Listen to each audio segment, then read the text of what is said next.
Okay, we're at 105. We're going to go ahead and get started, everyone. Hello, everyone. My name is Adriana Hernandez, and I'm part of the Office of Community Air Protection team. Welcome to the AB 617 Consultation Group meeting. We'll begin the meeting after setting up the language interpretation and going over meeting logistics. Now I'd like to invite our Spanish interpreters to please introduce themselves to the group. Buenas tardes, estamos interpretando mi colega Fabiola y su servidora Heidi. Estaremos interpretando para la sesión. Les damos la bienvenida a todos a la reunión del grupo de consulta AB617. Comenzaremos la reunión después de organizar la sección del canal de interpretación y del repaso de logística. Adelante, go ahead. I'd like to go over a few housekeeping and meeting logistic items. Me gustaría repasar algunas pautas y la logística en referencia a la reunión de hoy. For those attending in person, in case of an emergency, the exits are located at the back of the room, main entrance, and towards the front of the room on the sides. Please take a moment to know where they are now. CARB staff will help direct you to the exit in case of an emergency. If you need water at any point, water and cups are available in the room, and there is a drinking fountain located near the restrooms. Restrooms are available on the second floor.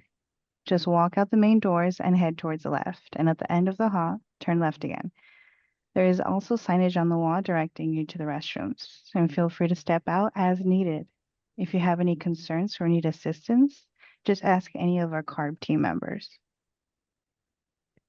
Para aquellos que nos acompañan en persona, la salida se encuentra, en caso de emergencia, se encuentran al fondo de la sala principal y al frente, a los dos lados. Favor de notar dónde se encuentran estas puertas. Al personal de CARB le podrá ayudar y dirigir la salida en caso de emergencia. Tenemos también acceso a bebederos si usted necesita acceso al agua. Tenemos vasos disponibles en la sala y los bebederos se encuentran cerca de los baños.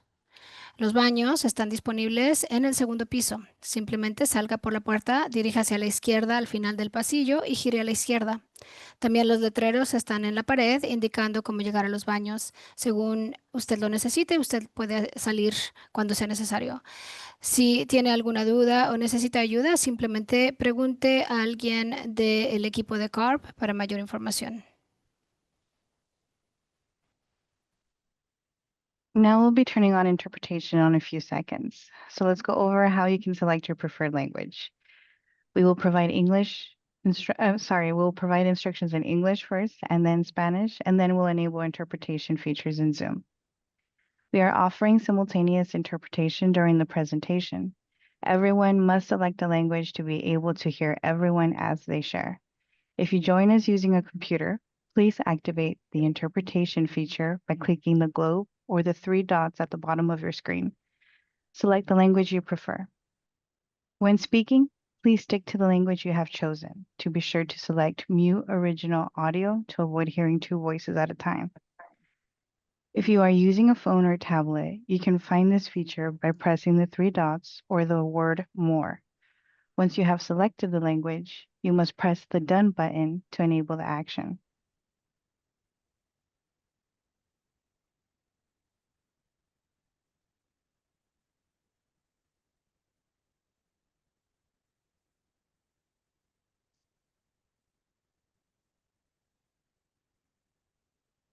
I'm sorry.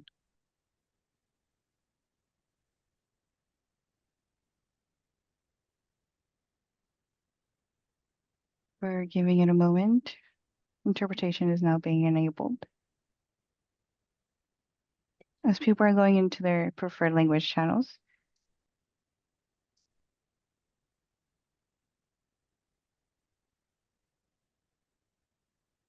okay, let's continue. Since we have multiple presentations happening simultaneously, to view the presentation in your preferred language, please go to the top of your screen and select English or Spanish presentation. And speakers, please be mindful of our interpreters and speak slowly or take pauses.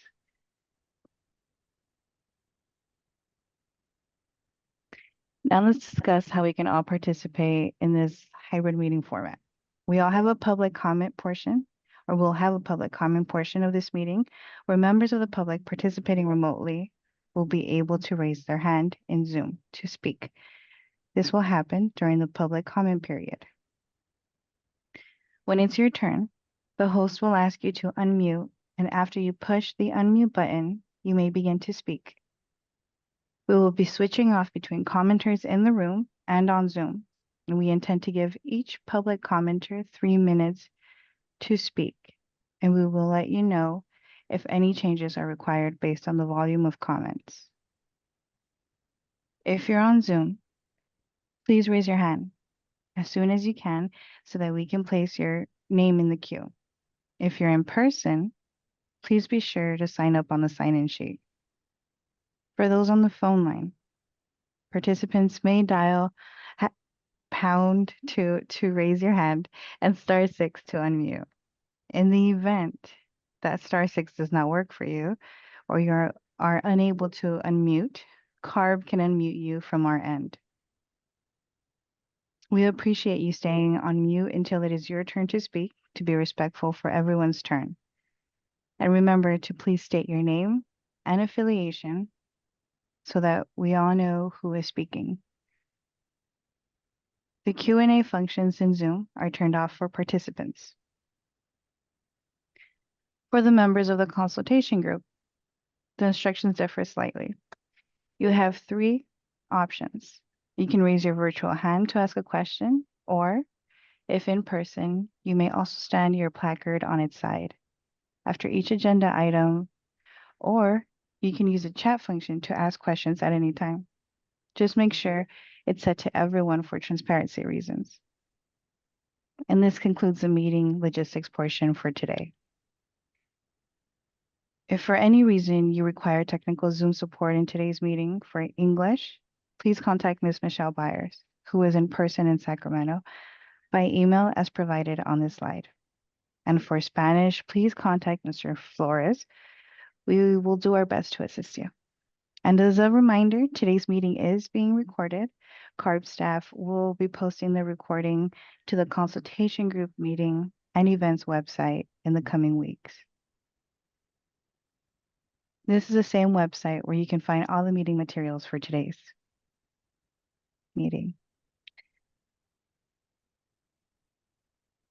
Now I'll pass your attention to Eloy to commence our roll call. Well, good afternoon, everyone. I kind of feel I've been emailing everybody and I already know everyone, but for those of you who don't know me, again, thank you for joining. My name is Eloy Flores. I'm a staff air pollution specialist with the California Air Resources Board. And I want to reiterate our appreciation for your choosing to be a part of this body. Now, this meeting requires that we have enough members to establish a quorum and hold the meeting. For our consultation group today, that means we need at least 14 members to be present. Remote and in-person attendance both count towards quorum. I will call the roll in alphabetical order based on the member's last name. If a member has an alternate, then the alternate's name will be called immediately after. Today's meeting is a little different in that we have both members and alternates attending together. However, only one will be considered towards for the purposes of counting towards quorum. To expedite Eloy? this process, yes. I need to interrupt you Yeah. and just ask if there is anyone who is only an attendee who has not been promoted as a panelist and who is on the consultation group. If you just want to raise your hand and let me know, and I can promote you to a panelist. I think I've got everybody, but just in case I've missed somebody, please.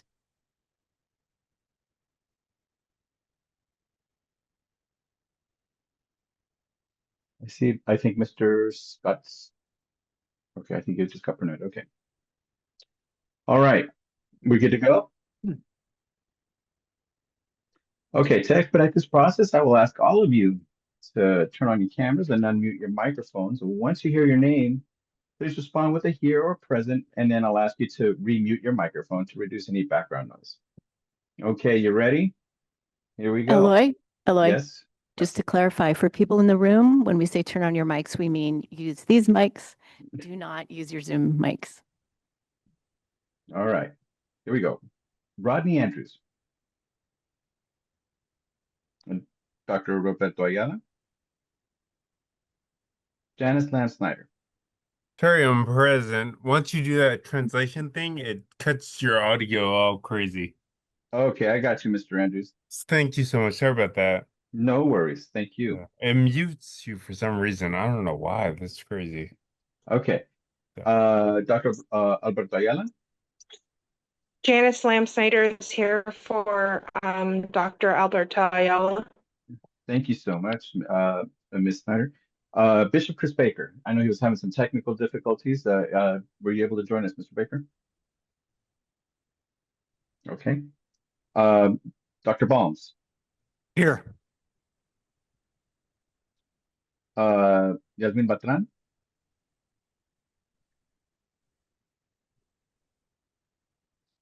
I saw her. Okay. Ian Admiral. Here. Bishop BK White. Here. Presivi Dior. Here. Thank you. Scott Strzelecki. Here. Mary Elizabeth. Here. Margot Cross. Here. Kevin Hamilton. Here. Ryan Hayashi. Here. Stephanie E. Here. Dr. Seth. Here. Walter Shen. Here. Belendio Lopez. Belen. Israel Hernandez. Here, and I believe Belen's also present. Might having. Yeah, I thought I saw her on the screen as well. That's why I was just double checking.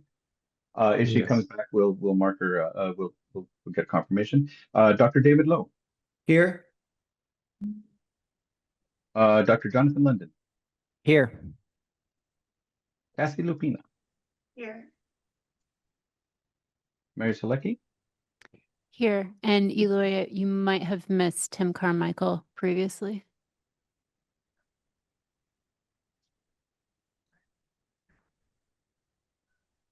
I apologize. Arsenio Mataka. Here. Dr. Philip Fine. Here. Kevin McKernan. Present. Antoinette Meyer. Kristen Uchidel. Here. Alden Moy.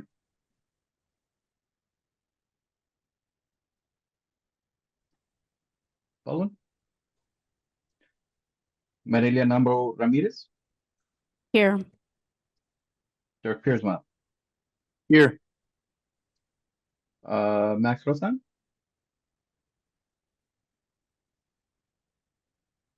Rebecca Skinner. Present. Paula Dorado Plazas. Here. Mary Valdemat. Here. Domingo Vigil. Here.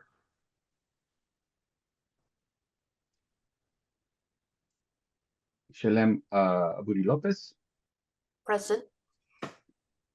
Christine Zimmerman. Here. And Bob Brown. Present. All right, Mr. Chairman, we have enough members in attendance to meet that minimum requirement for quorum.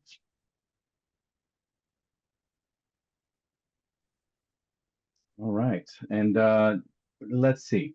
Now to help us to let's go ahead and go on to the next slide, please. All right, to help us get to know each other. Okay, let me back up here just a little bit. If you're of a certain vintage, you probably remember the Super Friends, and each of them had this kind of a mystical power, whether it be Wonder Woman or Batman or whoever. So for us to get to know each other a little bit better, Let's go around and share three quick things: your name, your affiliation, your organization or your department, and your superpower.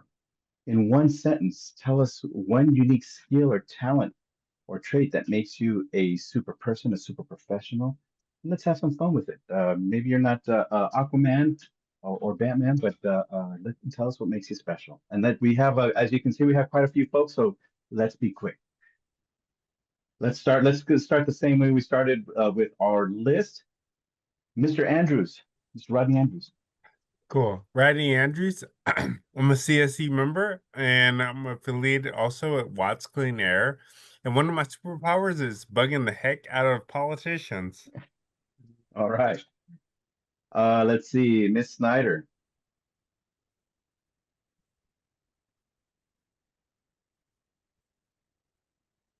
Janice.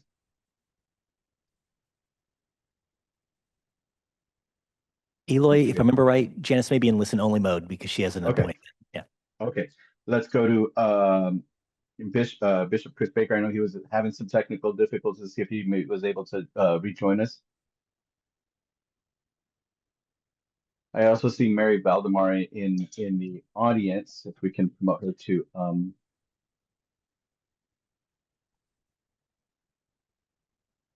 promote her up. Let's go with Dr. John Bones. So I'm the physician member of the California Resources Board.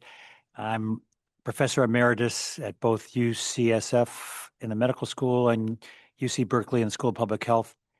And I think my superpower right now is very useful. It's to compartmentalize.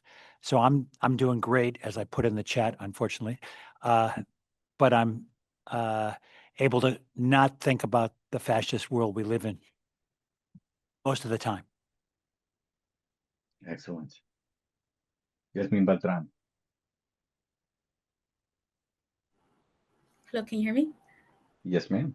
Oh, my name is Jasmine Beltran, and I am part of the CSC.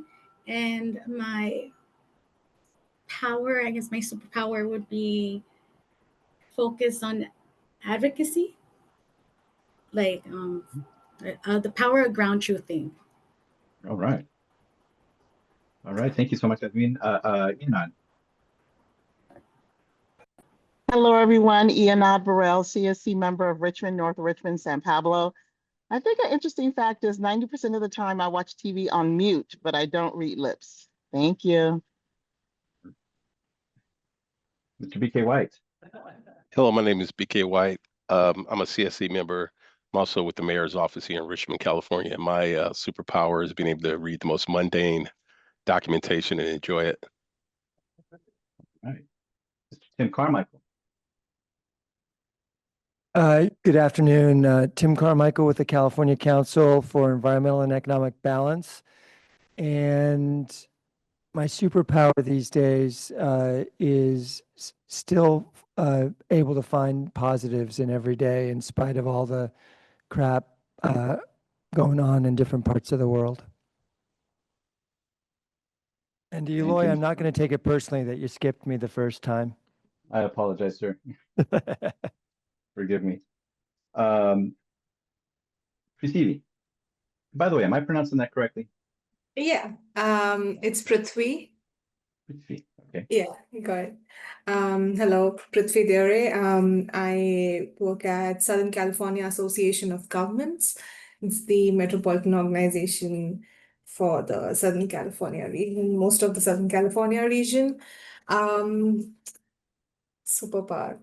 I think getting pretty good at making policy, freight, and community connections. That definitely want to turn that into my superpower. My hidden superpower is still finding the best snacks. So hopefully in person, I can show that part. Thank you so much. Scott Strzelecki. Yeah, thank you. So I work at the Southern California Association of Governments. I'm the planning supervisor for our goods movement and aviation business unit. I think I would characterize my superpower as leadership by serving others. Wow, it's really good. Thank you so much. Mary Elizabeth. Mary Elizabeth. I'm a resident of the Stockton AV 617, and I'm active with the local Delta Sierra group. And I'm a registered environmental health specialist, and my superpower would be reading reports and writing comment letters. All right. Thank you so much. Margot. Sorry, I was muted. Hi, I'm Margot Prouse. I'm also on the Stockton CSC and also a member of the Delta Sierra group in Stockton. I'm a registered nurse, and my superpower is kind of left me at the moment. I'm good at listening and following through on things usually, but the world is so chaotic and everything is so stressful. It's very hard to figure out what to work on first. You know, it's just like, oh my God, are we falling apart? And I'll leave it at that. Thank you. Thank you. Mr. Kevin Hamilton. Hi, Kevin Hamilton, founding director, San Joaquin Valley Medical Advocates for Healthy Air. Spent quite a number of my life, years of my life as the director of Central California Asthma Collaborative. But that's in the past now as well. I am a registered respiratory therapist, asthma clinical specialist. As far as a superpower, my wife might say to be annoying. Let's see. I think it's probably, well, from my perspective, it's number one that I believe firmly that we can create change. I believe that it can happen. And I believe that most people are in it doing the best they can with what they have. So, yeah. Thank you so much, sir. You're Let's welcome. move on. Ryan Hayashi. Hi, good afternoon, everyone. Ryan Hayashi. I'm a Deputy Air Pollution Control Officer with the San Joaquin Valley Air Pollution Control District, and I can definitely vouch for a few of the Mary and Margot and Kevin's superpowers. I think my superpower is similar to Kevin. I think is eternal optimism, and I think there's always better times ahead. If we work collectively together to try and get there, try to find common ground. In addition to that, I would definitely say being able to remember people's names. I think everybody that comes into your life for a reason, and it's on you to find that reason, and try to learn about the people that you're interacting with, and beyond just superficial interactions. So, awesome. Thanks, Stephanie. Hi, good afternoon, everyone. My name is Stephanie Ng, and I'm the Director of Community Strategies and Resources here at the San Joaquin Valley Air Pollution Control District. I'm an alternate for Ryan Hayashi, and I'll definitely vouch for Ryan in our rather large office. He does know all of the folks in this office, which I think is pretty amazing. I think a superpower that I have, or I've been told I have, is I think can be a pretty observant person. I've been told that I'm kind of like an owl, maybe, which I hope that kind of work, that kind of superpower is helpful for this kind of work. Thanks, everyone. Awesome. Thank you. Let's see, Dr. Sessa. Hi, everyone. My name is Dr. Sessa Hurd Johnson. I am the Deputy Executive Officer for Community Engagement and Air Programs at South Coast Air Quality Management District. My superpower is truth telling. I will tell the truth. If you don't like it, I don't care. I'm telling you the truth. And it might not be your truth. It might be my truth. It might be others' truth. But I would say I'm unapologetically a truth teller. But I would also say another aspect of my superpower is that I believe in care. I believe in self-care. I believe in community care. And so I try to kind of live my life with that in mind. So that's it. All right, Walter. Hi, good afternoon, everyone. My name is Walter Shen. I'm the Director overseeing Community Engagement and Air Programs for South Coast AQMD. I work with CESA. So in one sentence, I would say my superpower is the ability to multitask and try to be everywhere at once. I can morph myself like the Flash and just be everywhere. There you No, go. I try, but I think with the climate that we're in, and the popularity of AB 617, and the type of work involved, it requires a lot of focus and attention. So I'm happy to be part of this group. Thank you. Thank you, Walter. Belen. Hi, I'm here at Israel's office. So I'm Belen Leon Lopez. I'm the Air Pollution Control Officer for Imperial County. I work for both the South and the North End, AB 617. My superpower is juggling a 13-year-old, a new teenager, with business. So here at the APCO, I'm a good listener and try to find solutions for every type of issue there is or not, right? But we try to look for positive results all the time. So I think that would be my superpower. Awesome. Thank you. Israel. All right, my turn. Israel Hernandez, project manager within the Imperial County Air Pollution Control District. My superpower, I think, as you've seen today, I'm a very hospitable person. I listen to, I do like listening to the community needs and seeing how we can work together to maybe solve some of the issues. Right. Thank you so much, Dr. David Lowe. Hello, David Lowe. I am a professor of biomedical sciences in the University of California, Riverside School of Medicine, and I'm representing the Toxic Air Contaminants Scientific Review Panel. I think my power is working across disciplines, whether it's researchers to communities.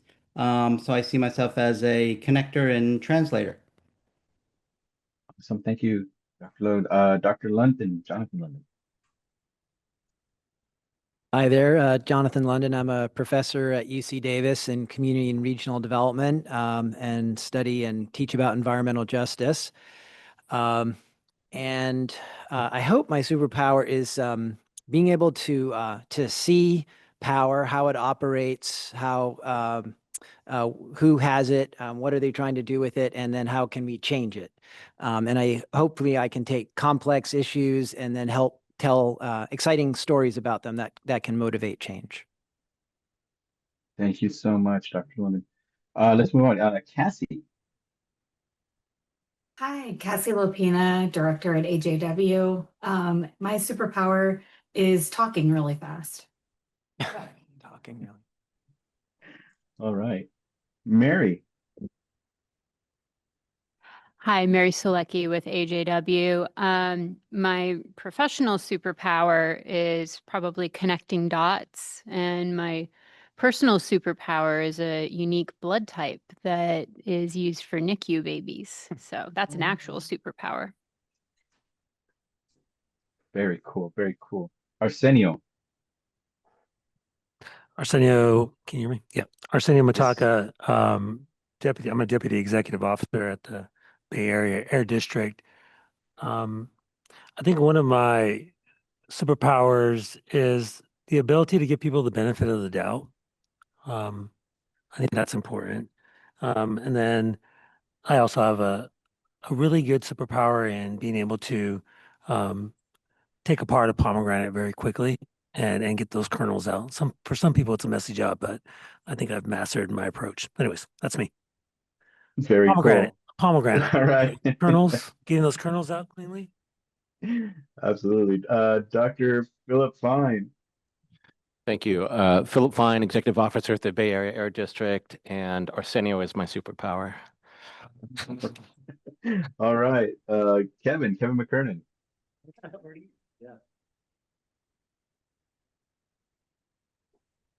Kevin McKernan with the Yurok Tribe. I'm the director of our forest carbon offset program. And my superpower is being able to maintain my zero email inbox policy. All right. Antonette's not with us today, so we'll move on to Kristen.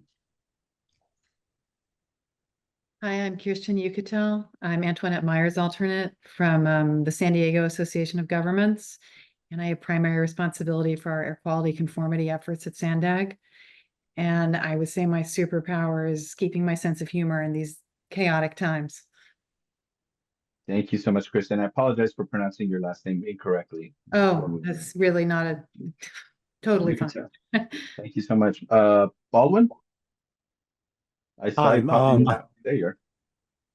my name is Baldwin Moy. I'm the Regional Director for the Madeira Office of the California Rural Legal Assistance. I don't have a superpower, but the one I want at this time would be the ability really to kind of rise above the fray and stay focused, stay optimistic, and you know, continue to kind of advocate. Thank you. Wonderful. Thank you, sir. Marelia. Hi, my name is Mariela Nambo, but I go by Mary Nambo. I am an alternative for Baldwin. I work with Madeira Coalition for Community as Environmental Justice Project Manager. That's a mouthful.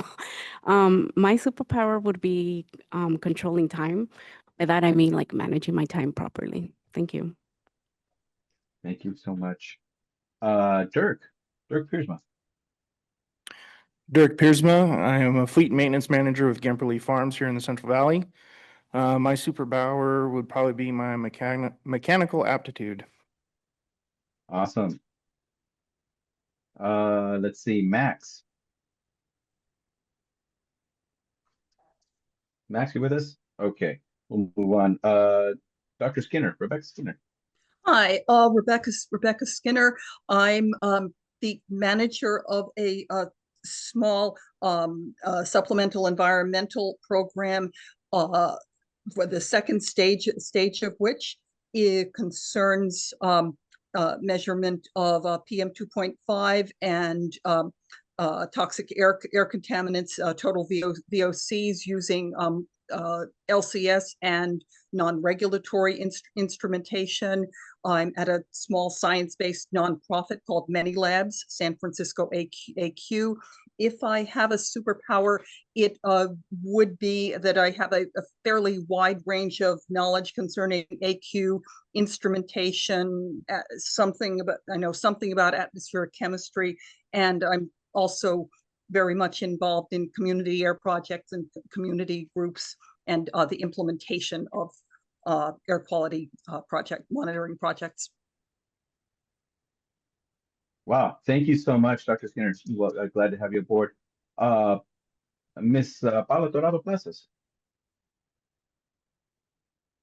Hi, good afternoon. My name is Paula Torrado Plazas, and I'm the Racial Equity and Environmental Justice Program Manager at the Office of Environmental Health Hazard Assessment. And my superpower, I think, is public health narrative in community science.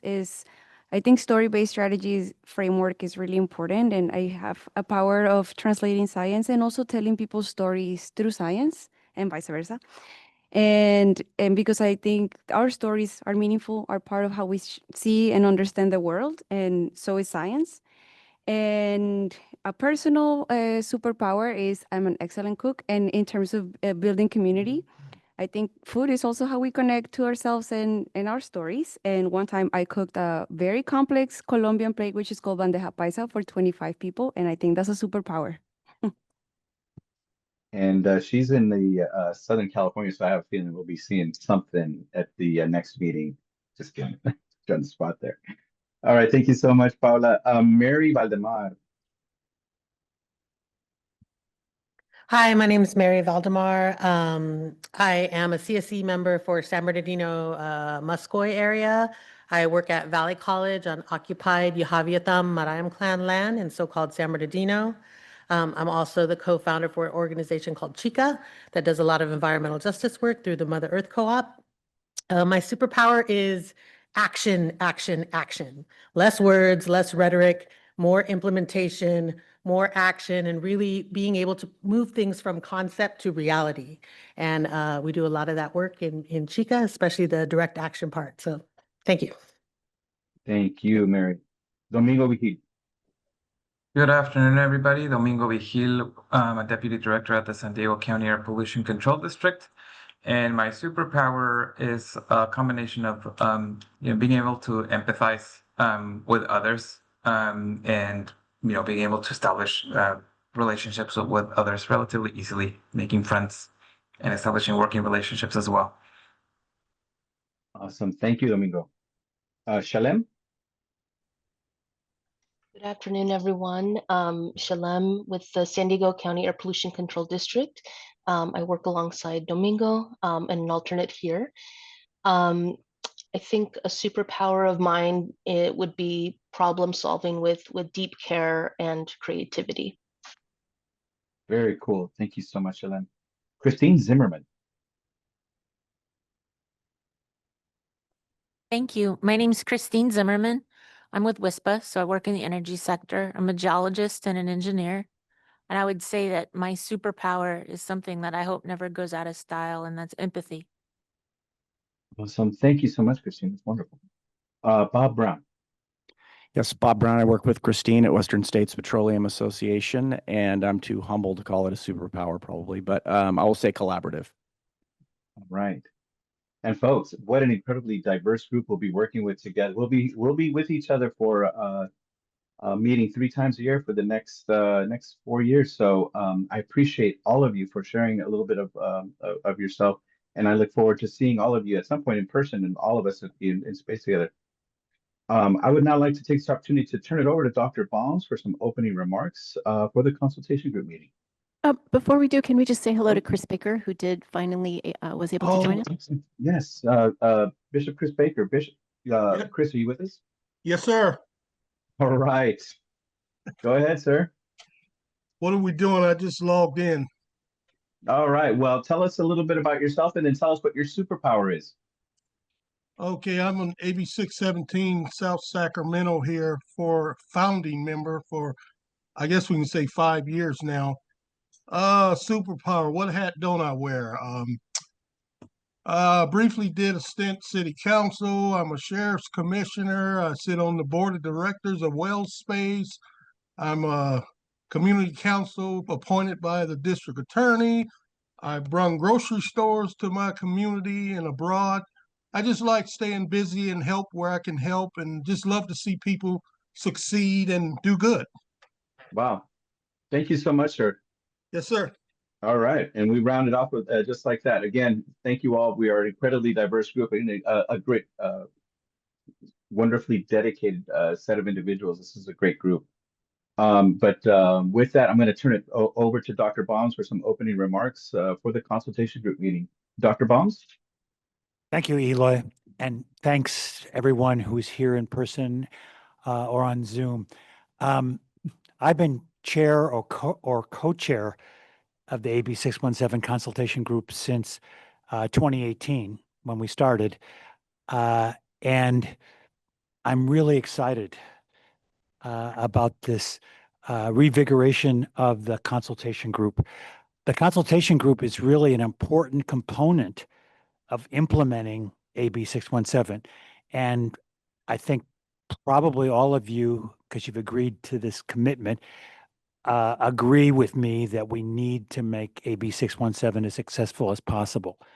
It's an innovative program, a transformative program, and especially in these times, which I've already alluded to, we need to be successful in California with our environmental policy, especially when it comes to environmental justice and community engagement. And that's what AB 617 is all about.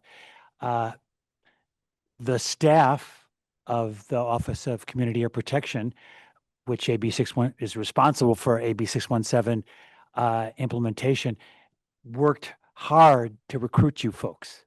And I am, as I said, excited to see you all and to work with you. The first AB 617 consultation group, it was rocky at times because the program was in its infancy. We're a little bit more experienced now. But that group did some important work.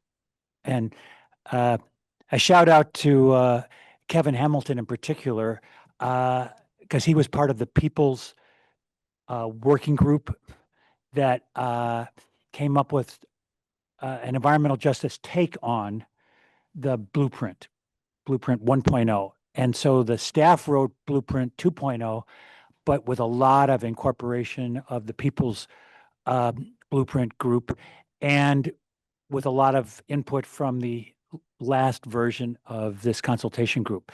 So we've, as a group, will be trying to improve on what we have already, both the Blueprint 2.0, especially implementation. And in one of our first tasks, as you'll hear later today, we have to come up with a charter. You know, you've all seen a draft charter, or at least it's in your inbox of your email, because that's how we're going to operate. And, you know, we want that charter to be one that has consensus support. So this consultation group is really part of the legislation. AB 617 legislation. It didn't specifically say consultation group, but it said that stakeholders from community groups, from business, from certain government entities, air districts, should be at the table to help advise CARB in implementing AB 617. So this is important work. And I hope all of you will put the energy that is needed into that work. Yeah, I will say the last consultation group, there was a cohort, especially the people's Blueprint group. Christine Zimmerman is another example of somebody who worked really hard. But I really would like everybody to put energy into this because we really want all voices heard. And we're going to try to make space for that. And I guess having sat through some contentious AB 617 consultation group meetings, we're going to disagree amongst ourselves. I don't have any problem with that. I mean, if we all agreed about everything, no, it wouldn't be the world we're living in. But we can be respectful. And that's what I really want from agree to disagree respectfully.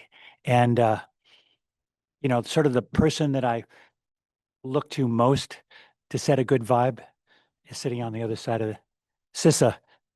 Dr. Sissa, always, even if she's disagreeing with you, is doing it in a positive way.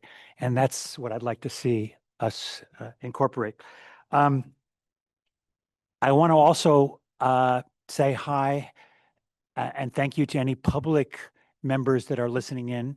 There'll be time for public comment later in the agenda. You know, and this kickoff meeting isn't really much about content. It's mostly, as we already started to get to know each other and sort of plan for the future. But we're going to work hard. Thank you. Thank you, Dr. Bombs. And again, it was just reiterating, it's great to see how we all complement each other. Now, before we dive into the substance of today's agenda, let's begin with a few housekeeping items. Typically, we want everyone to communicate, but for now, let's keep, if you are online, let's mute those microphones until and you can use the raise your hand feature to make a comment, and that's going to help reduce some of that background noise. With everyone accounted for, I'd like to now we'll now go provide a brief agenda review so everybody knows what to expect. Our first substantive item is from our legal team. They will provide an overview of the Bagley-Keene Open Meeting Act, which governs how we conduct public meetings in a transparent and inclusive manner. We'll also touch on roles of the advisory bodies and review conflict of interest guidelines to ensure we are aligned with our responsibilities. Next, our wonderful admin team will cover travel, per diem, and reimbursements, and important logistical information for those participating in person or traveling to future meetings. Following that, we'll provide a CARB program update to share recent developments and program progress relevant to our work. Looking ahead, we'll begin to prepare for the next consultation group meeting, which is scheduled for December 3rd in the Riverside office. We'll discuss potential topics, logistics, and any preparatory work needed. And then, of course, before we close, we'll open the floor for public comment. And we welcome input from members of the public and value your perspectives.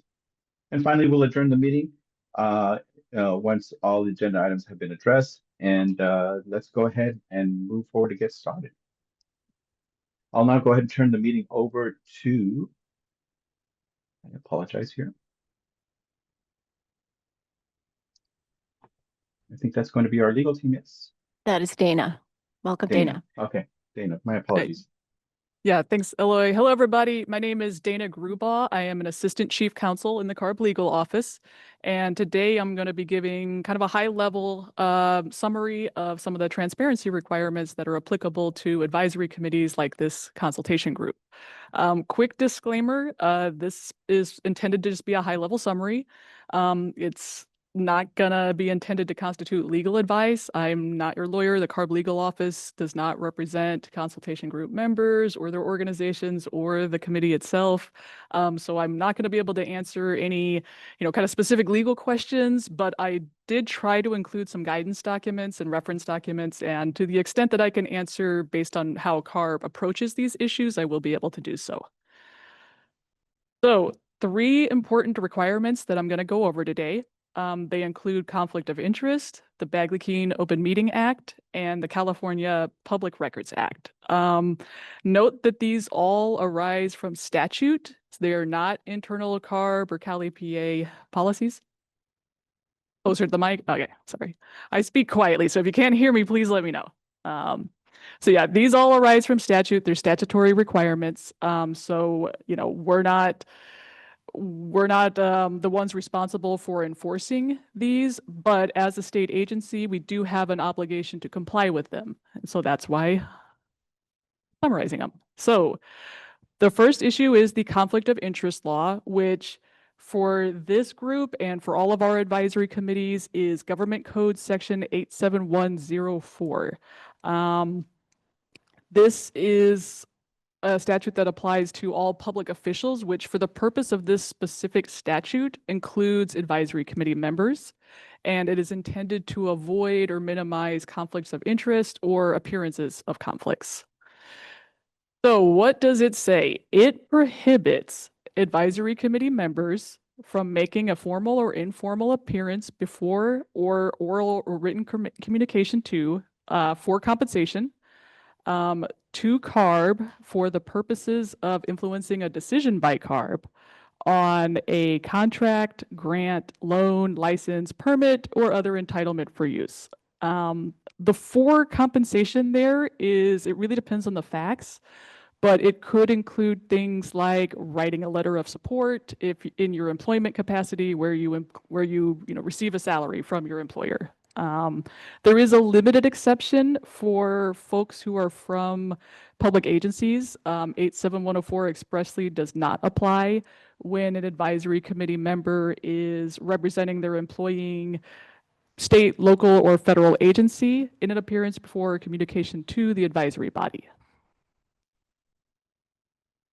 So next slide, please. All right, so what's prohibited? A communication is pretty broadly defined and it includes the things that you would typically think of as a communication. So applications, letters, emails, phone calls, meetings with CARB. It includes some other things that might not be as obvious. So for example, being listed as a principal investigator or a co-principal investigator on like a contract bid, being listed as an administrator for a grant application or agreement, or being a signatory on an application or agreement. And this includes communications to CARB, so to CARB staff, managers, board members, executive officer, whoever. Next slide, please. So what does this mean? This means that advisory committee members may not be a signatory, an administrator, a principal investigator, or a co-principal investigator on a grant application or contract bid, or on any resulting contract or grant agreement. They should not be listed in the application or bid, except as necessary to show their role in the organization. and they may not otherwise communicate with CARB in support of a contract or grant, license, etc., for their employing organization or others. Now, note that 87104 prohibits all such communications, not just those in support of yourself or your organization. So it could include, for example, letters of support for other organizations. It also is not limited in subject matter, so it's not just limited to contracts or grants that have to do with AB 617. It's any contract, grant, license, permit, entitlement for use with CARB. So there are some pretty significant potential consequences for a knowing or willful violation. This could include things like criminal liability or penalties. It could, void the contract or grant and require return of the funds, or there could be other potential consequences. And again, CARB is not the one responsible for enforcing this or for these consequences. We have no discretion as to what a court or another agency will do. But we do have an obligation to ensure that all of our grants, contracts, licenses, permits, et cetera, are in compliance with the law. And so therefore, we will not execute a contract or a grant or similar item if there has been a prohibited communication. So I've talked a lot about what's not allowed. What is allowed? The prohibition in 87104 is personal to the advisory committee member. It does not extend to your organization or your coworkers at that organization. So that means that your organization can still apply for grants or contracts, permits, whatever, and your coworkers, other employees could still be listed on the application or the grant agreement, as long as there was no prohibited communication by you as the advisory committee member. The prohibition is also, it goes to specific decisions on grants, contracts, licenses, permits. That means it doesn't prohibit communications for general policy, programs, even general funding issues. So you or your organization can still engage in those types of communication and advocacy, as long as there's no communication or appearance regarding a specific grant, contract, permit, et cetera. Finally, the prohibition only applies while you are a member of the advisory committee or another CARB advisory committee. So that means it does not apply if you made communications or applied to a contract before getting on this committee. It doesn't apply. And it no longer applies once you are no longer on the committee. All right.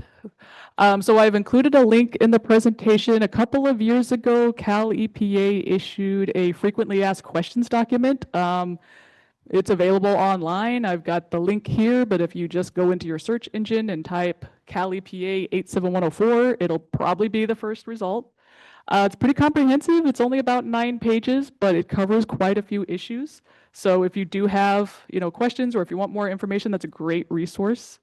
I will pause for a moment in case anybody has any questions, but again, with the caveat that I'm a bit limited in the answers that I can give.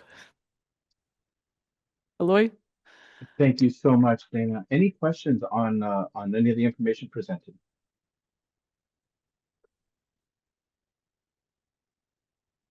And I'm looking for hand raising, but I don't. Oh, I've got one. Mr. Andrews. Cool. Just a quick question. I think I know the answer to this one, but if your name is on the side of a grant endorsement letter, are you okay? So that's a difficult one to answer. Do you want to go ahead, Deldy? Hi, this is Deldy Reyes. Mr. Andrews, can you just clarify, do you mean if, as For a member, if you sign a letter of support? no. For example, on the commission letterhead, my name is on the left side of it, and the commission has signed 2 letters of support already for grants. But I'm not signing the letter of support, but my name is listed on the letterhead. As long as you do not yourself sign the letter, that is okay. All right. Cool. That was the question. Wonderful, thank you. Are there any additional questions? Yeah, we do have Dr. London in the room. Yeah, thanks. So this is just in reference to CARB, not other Cal EPA BDOs. Is that right? So that is a very good question. In general, yes, but there is a caveat, and this is fleshed out a little bit in the Cal EPA FAQs. Because CARB handles administratively Cal EPA's grants and agreements, it does also apply to Cal EPA, to like communications to Cal EPA. Let me double check to make sure I'm saying the right thing, because it's a bit confusing, but let me double check that on this. Or just to make it even more specific, would say being part of a grant proposal to another one of the BDOs like Cal Recycle or something like that. Yeah, it does. It only applies unless you're on like an advisory committee for that other BDO. But no, being on a CARB advisory committee, it's really just communications to CARB. Again, with that little bit of caveat that because CARB handles Cal EPA's, administratively their contracts, it would also apply to, I believe, communications to CARB about Cal EPA issues. So that's a little bit of a nuance just because of the administrative relationship. I see you, Deldy. So it's Cal EPA EJ grants, for example, that you could not apply for, but we have nothing to do, CARB has nothing to do with DTSC grants. Yep. So you could apply for those. Is that right? Yes. Okay. Yeah. As far as I know. Yes. Right. Okay. Okay, if there are, and of course, if anything else comes up, please don't hesitate to reach out. We can always make those connections and get you in touch with the right folks or get your question answered at a later time. Dana, you want to move on to? Oh, yes. Pause for a moment because we do have a relevant chat from member Belen Lopez from Imperial. And Dana, if you could just confirm that there is an exemption for air districts. Yeah, so what I covered is if you are speaking on behalf of your state, local, which, local agency would, I believe, include air districts, then there is that exception under 87104, and that's within the statute itself.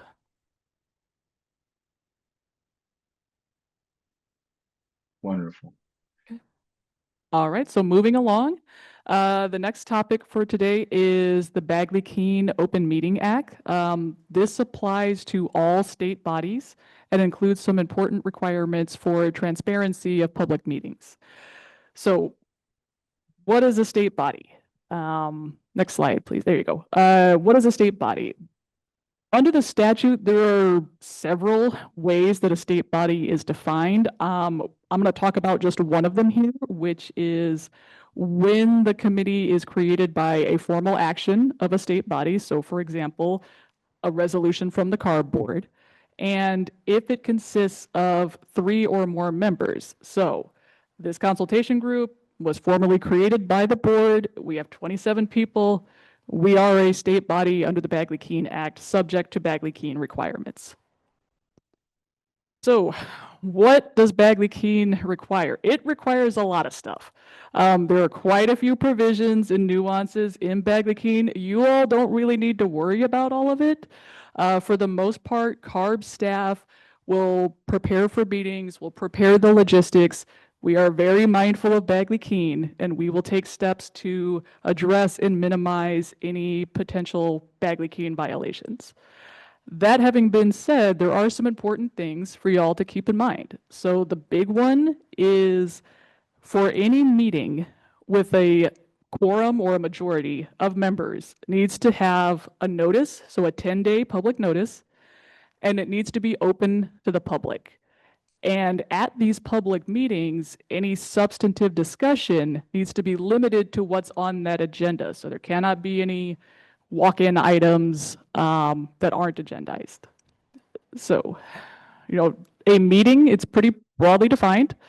It includes any congregation of a majority or quorum of members to hear, discuss, deliberate upon any items within their subject matter jurisdiction. And meetings outside of this process, this noticed public forum, are prohibited. So right now, The consultation group is 27 members, so a quorum is 14. But that number's not set in stone. It could go up or down depending on the membership, the numbers of members at the time. So I mentioned meetings outside of the public process are prohibited. This is one example. It's called a serial meeting. A serial meeting is a series of individual communications. They may be one-on-one or, small groups. Each of the communications may be less than a quorum, but if you take them all together as a whole, it could end up being a majority of the members. So a classic example is one member of this consultation group is sending text messages, maybe one-on-one, maybe group texts, and they end up texting at least 13 other members. Now we have a majority, now we have a serial meeting. They can also occur via intermediaries who send messages. If they communicate with a quorum, you got a serial meeting. The important thing to know here is serial meetings are prohibited. They are not allowed. So to avoid serial meetings as much as possible, try to limit your discussion of consultation group business to these public meetings.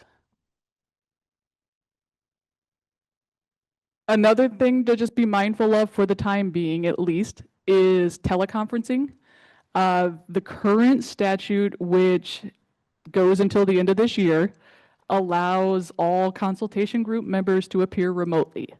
Like I said, that statute is set to expire at the end of the year. There is a bill that's working its way through the legislature. We're keeping an eye on it that could extend that. And so we'll, of course, let you know, CARB staff will let you know if there are already changes or if that is extended. If you are appearing remotely, you generally must be on camera. There are some exceptions for that. So if you are having technical difficulties, if you're having, internet connectivity issues, or if whatever presentation we're showing would require you to go off camera, there are some exceptions. If you are not able to be on camera because of internet issues, you're supposed to announce that. What I've seen in some of our other advisory committees is they will just say something during roll call to the effect of, I'm not on camera because of internet connectivity issues. CARB is required to provide at least 24 hours notice listing the members who are going to be appearing remotely. That's a statutory requirement. So it's very important if you're planning to appear remotely, please let CARB staff know as early as possible, at least 24 hours, so we can do that notice. And CARB is required to provide like a physical space like this room. We must have at least one CARB staff member present, but again, at least for the time being, all consultation group members may appear remotely.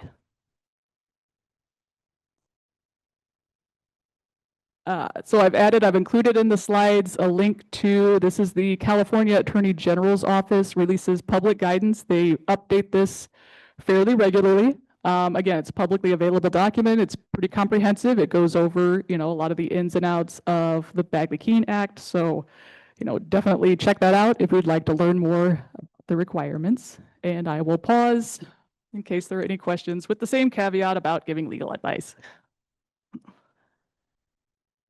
Dr. Sessa. Hi, thank you. Knowing that you cannot necessarily respond to me, I'm still gonna ask it. I will manifest it and put it out in the universe.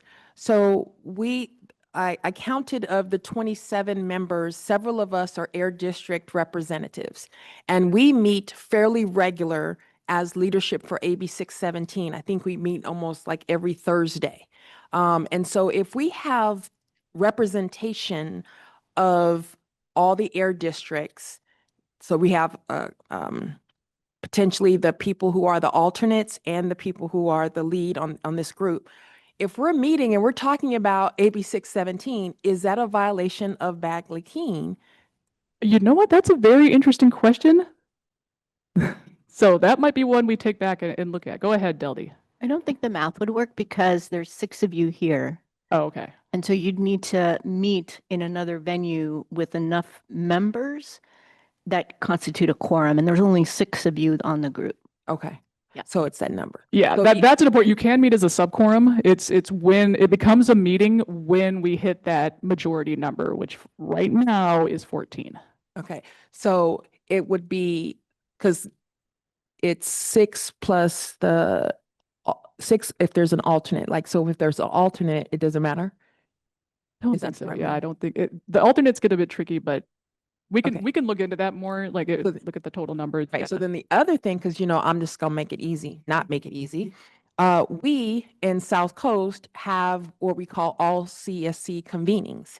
And so then now when you add us air district staff, which is only a few of us, but we then open that up to our CSC membership, of which there is Mary, of which there is Rodney. We invite folks from other air districts to come and participate. We're talking about AB 617. So this all CSC convening that in other people are invited to, with the subject matter being AB 617, would that potentially be a violation of Bagley-Keene? Because they're coming, they're talking, it isn't just air districts, it is CSC members, it is CARB staff. I mean, if it's not staff, it's not on the consultation group, but it would be other folks. I worry about that. And we're going to still have our all CSC convenings. Y'all can't stop us from that, but I'm concerned about the subject matter topic plus the people in the room.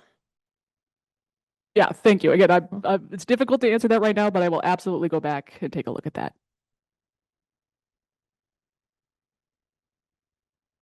Any other? Sorry, not sorry to be a problem, but thank you. No, thank you. No, please. That was great I questions. see Mary Elizabeth. Hi, I just had a question that I put in the chat. If anybody knows what the number of the legislation is that Sure. would allow for continued teleconferencing. Yeah, so that is Senate Bill SB 470 is what we're keeping an eye on. Thank you. You are Do we have welcome. any questions in the chat that we may have missed? Eloy, we have Mary Valdemar in the room also has a question. Okay. Not really a question, more of a comment. I would like to just really ask that there be some understanding of some of these larger CSC gatherings, that the intent comes from public feedback and public comment, that from the very beginning of AB 617, recognized that there were challenges with silos between agencies. So one of the calls from our public participation was more gatherings that include all the CSCs, more gatherings that included folks from across AQMD, CARB, and other agencies like educational agencies and other folks who had a stake in some of the solutions in particular, like what does career look like, for students going into electrification of trucks and cars and, like more communication between a lot of these representative agencies. So the interest in making sure that we're not violating the statutory requirements is also like, not to eliminate those larger gatherings, but to find out how can we continue to support those, breaking down those silos between different agencies without violating the statutory requirements. Thank you. Thank you. Any questions in the chat? Any additional questions in the auditorium? I don't see any raised hands, and so with that, Dana, I'll go ahead. Sure. Move on to. Okay, so all right, so finally, this is a pretty quick one. The California Public Records Act. This applies to consultation group business. So that means that all documents, records related to advisory committee business may be subject to public disclosure. And this could include if you use your personal emails or text messaging or messaging apps for consultation business. The use of personal devices does not shield disclosure under the Public Records Act. If you're worried about that, you may prefer to just minimize or avoid any written, communications via your public email regarding consultation business or just limit it to logistics issues and not substantive. That may also help, frankly, with the serial meeting concern as well. Or if you must engage in such communications, you could include a CARB staff member on the email, and that way it will be on our server, so we don't have to ask you for your personal email.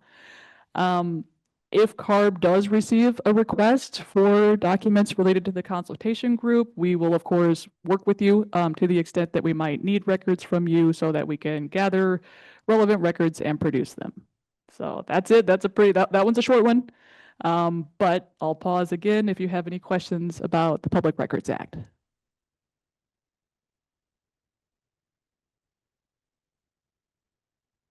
I see no raised hands. Any questions or comments in the auditorium?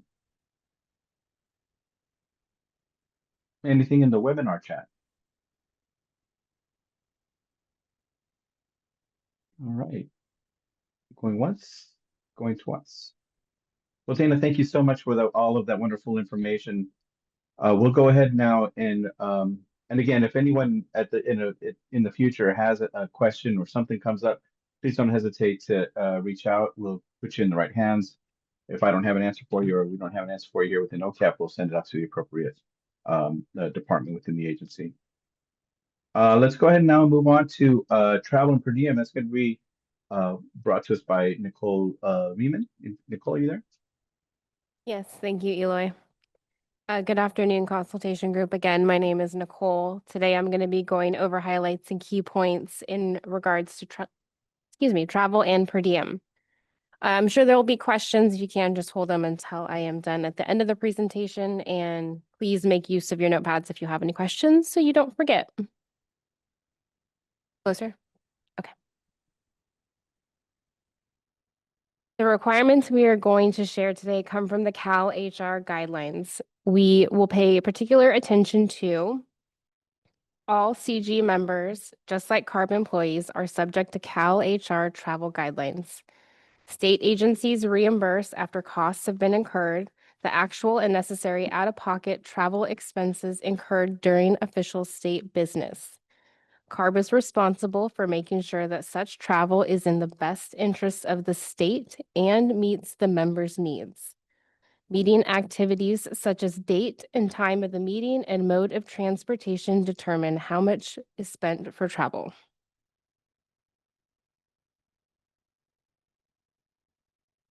No expenses for meals, lodging, or incidentals will be allowed at any location when the meeting is less than 50 miles from the traveler's home or headquarters. This is deemed a normal commute. Parking fees for meeting attendance are eligible for reimbursement. Travel that is less than 12 hours from the traveler's residence to the meeting and back are not eligible for meals and incidental expenses reimbursement. Additionally, the most economical method of transportation should be used whenever possible. This includes flight and transportation. Please note that flights should be the lowest refundable airfare. Just also want to note, wanna get away is not refundable. CARB may request a cost comparison to determine which mode is most economical. Effective January 1st, 2025, the personal vehicle mileage reimbursement rate is increased to 70 cents per mile. Here on this slide is a breakdown of eligible reimbursement costs for meals, if eligible. The bottom row will show the maximum meal reimbursement that has increased as of October 1st, 2024. Breakfast is reimbursed at $16, lunch up to $19, and dinner is up to $28. A daily incidental expense remains at $5 per day. Meals, including lodging, flight, or conferences, must be deducted from the daily total allowable meal reimbursement. The first day of travel is reimbursed at 75%. Each 24-hour day following is reimbursed at the maximum daily total for meals and incidental expenses up to $68.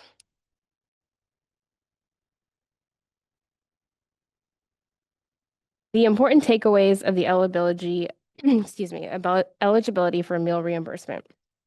In the past, meal reimbursement depended on the time of day that travel begins and ends. Again, as of October 1st, 2024, meal reimbursement depends on the total duration or length of time traveled. Between 12 and 24 hours of travel, one can claim up to 75% of their meals and incidentals and actual expenses. When the total travel exceeds 24 hours, one can claim up to 75% of meal reimbursement on the first and last day of travel because they are considered partial days. During full days of travel, one can claim up to 100% of the applicable meal and incidental expense. Lastly, again, travel less than 12 hours in duration is not eligible for meal and incidental expense reimbursement. Please note that travel begins from the time the traveler leaves their home or headquarters, whichever occurs last, and ends at the time the traveler returns to their home or headquarters, whichever occurs first. Next slide, please. Here we have the standard daily lodging rates for California, and some of them have increased. Please note that some of the rates will increase or decrease on a monthly basis. For example, in Riverside County, they have a higher allowable lodging rate in the fall to winter months from October to April. You can find a complete list for all counties and their daily lodging rates accessible through the link provided to the Cal HR manual. Next slide, please. Keeping a record of travel receipts is important. Please collect and keep all of your receipts, including itemized meal receipts. Unfortunately, alcoholic beverages are not included. Rental car up to $64 per day. Gasoline expenses both for a rental and personal vehicle. Rail and bus fares, hotel lodging, things such as movie purchases, alcoholic purchases, those will not be reimbursed. Please keep receipts for any parking or bridge tolls, taxis, shuttle, local transit, or rideshare.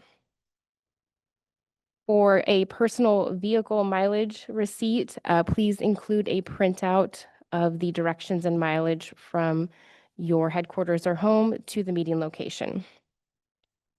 For reimbursement, you can either scan or take pictures of all of your receipts for lodging, transportation, and other business travel costs and submit them to our CARB liaison within 7 business days for your travel expense claim preparation.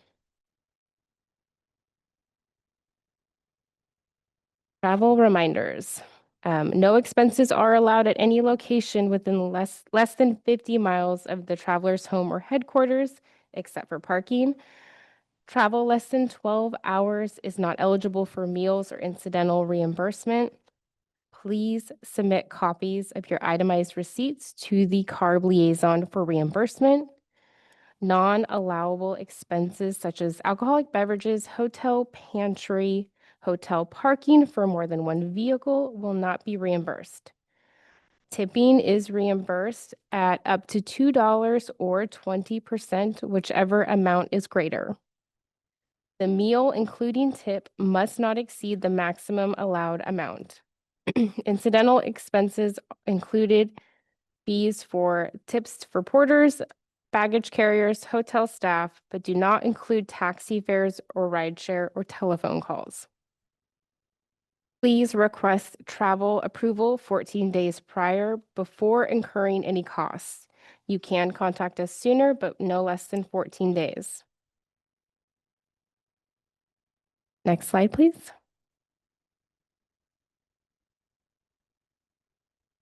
Per diem guidelines. All members except for state and local agency representatives are eligible for per diem and travel costs for attending meetings. Eligible members include, but are not limited to, impacted residents not affiliated with any organization, representatives of environmental justice organizations, and community-based organizations and California Native tribes.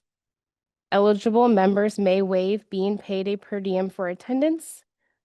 And please note, except for today's meeting, only one member, the primary or alternate, is eligible for per diem.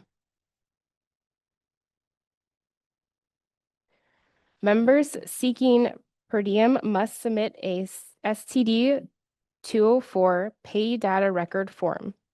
Once completed, please send to the travel liaison email address listed here. We have printed forms here today, in case any member still needs to complete this. Per diem rate is $100 per meeting, whether in person or remote. That concludes my presentation about travel and per diem. I do want to mention before I take any questions that we will be emailing everybody a travel guide, which will include all of the information I have covered today. Are there any questions? Thank you so much, Nicole. I saw Margot's hand up. Yeah, this is just a quick question. The Form 204, I did submit it.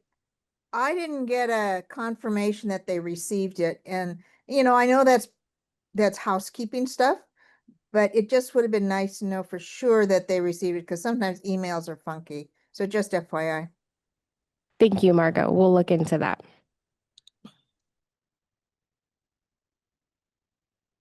Any other questions? I have Mary here in the room with us. Go ahead, Mary.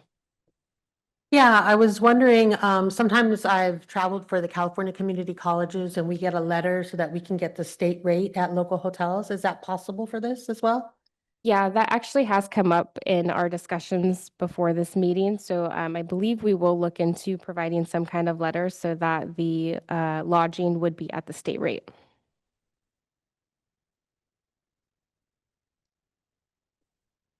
Mr. Andrews. Also, can I receive a confirmation you received my 204 form? That's all. Yes, Rod. Yeah, Roddy, I got your name. We'll confirm yours as well. Cool. Maybe what we can do is just send out a blanket notification to all those folks who submitted their 204. Any other comments in-house? Do we have any that are in the chat? No. And I see no additional hands up. Nicole, thank you so much for a wonderful presentation. And again, if something comes up down the line, please don't hesitate to reach out.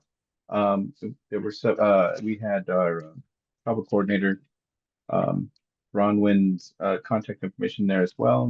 You're welcome to email me as well. So now we'll go ahead and move on to Dr. Balms. Thanks again, Eloy. No problem, sir. Thank you.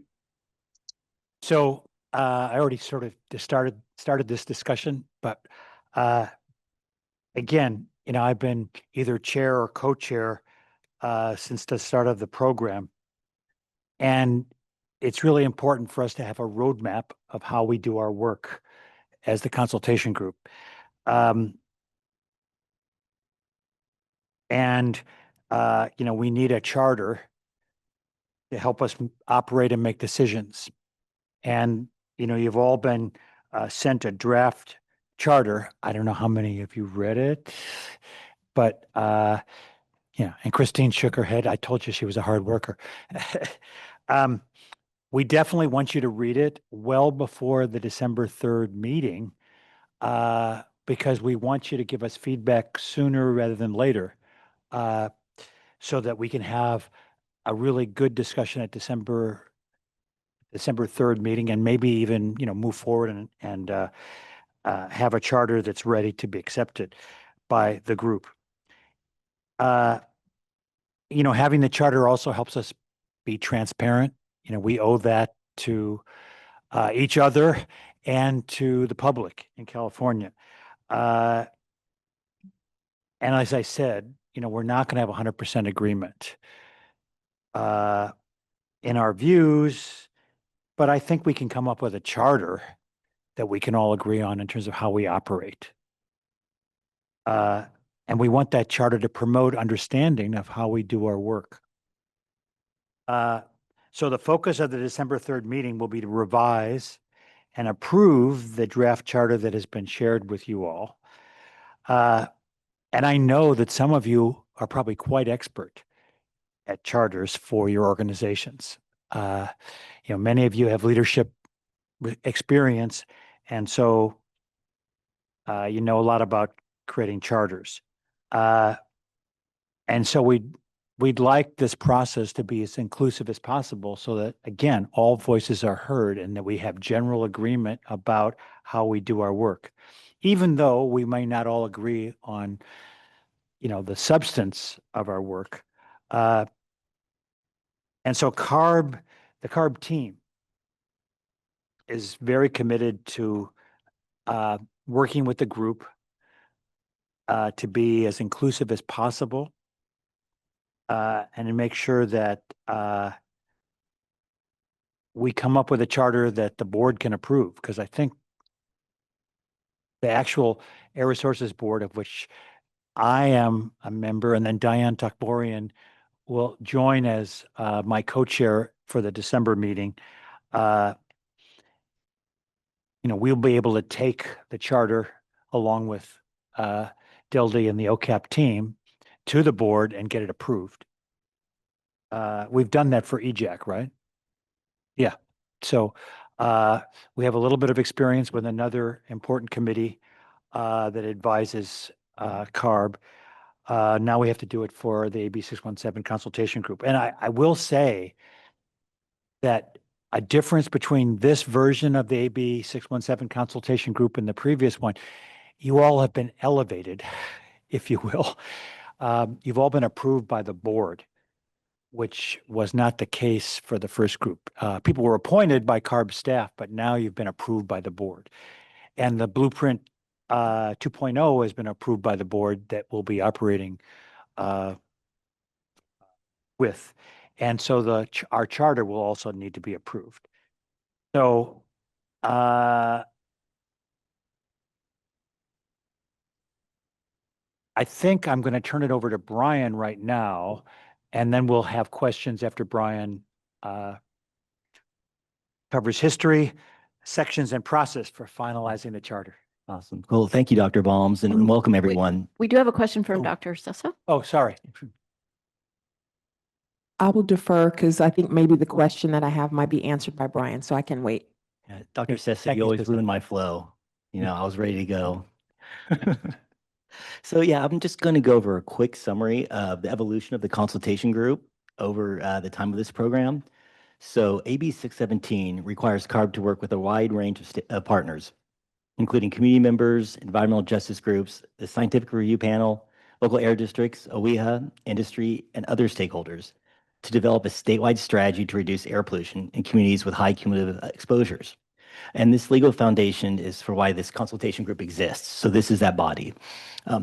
This group has been instrumental from the start to help shape the original program blueprint adopted in 2018, and again with Blueprint 2.0 adopted in 2023. The group's input, especially through the People's Blueprint led by EJ members, really helped guide the final program blueprint approved by CARB's board. Over time, participation declined, and in early 2023, CARB officially dissolved the group. But Blueprint 2.0 made it clear, we're committed to bringing it back stronger. That's why Blueprint 2.0's first goal focuses on reinvigorating the consultation group to support effective program implementation. We also committed in Blueprint 2.0 to expand the size of the consultation group to include representatives of consistently nominated communities and more CSCs, air districts, and local governments. Cool. And the draft charter outlines the purpose, structure, and operations of this advisory body. It is organized into clearly defined sections that guide how the group functions and interacts with CARB. This slide provides an overview of sections in the document where you all have discretion to make changes and revisions, as well as sections that are legally required of a CARB-approved advisory body. And Dana talked about many of those. There's also a third category where you can recommend changes for CARB to consider.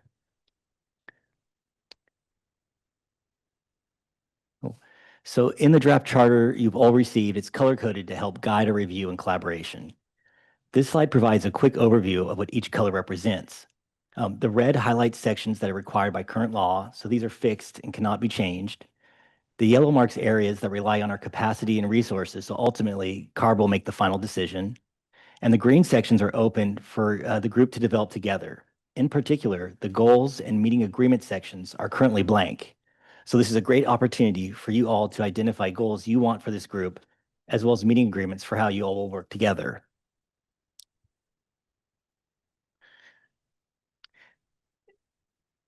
And so next steps.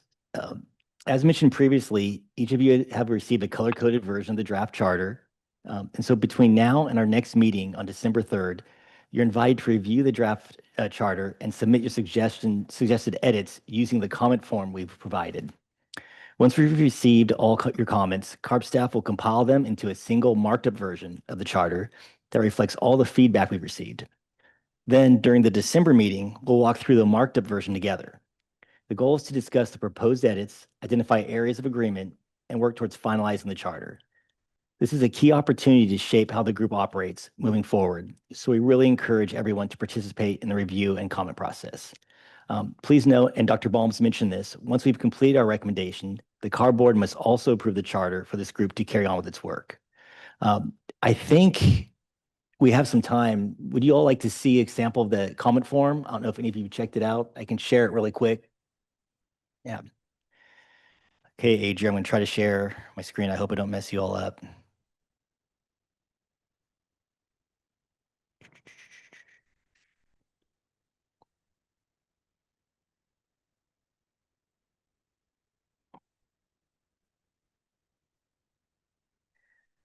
Okay.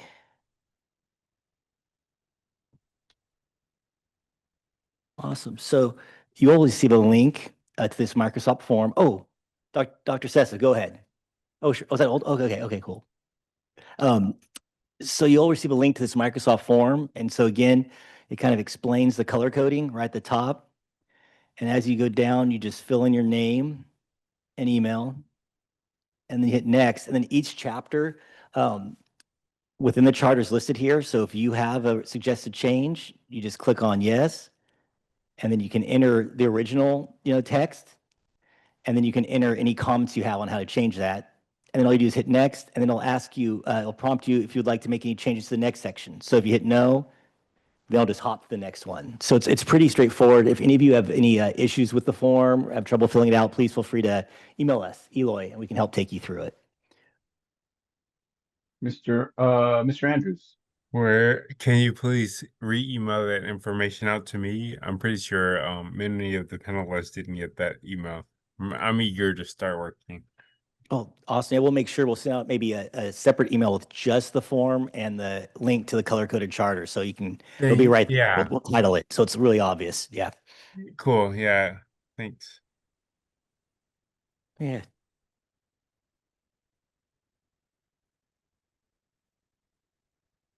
Okay, All right. all right, thank you.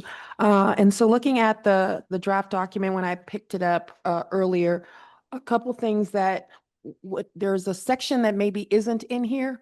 And so the feedback form offers the opportunity to give suggestions for the areas that you all are asking us about. But what if there is a section that is missing or that we believe to be missing from the charter?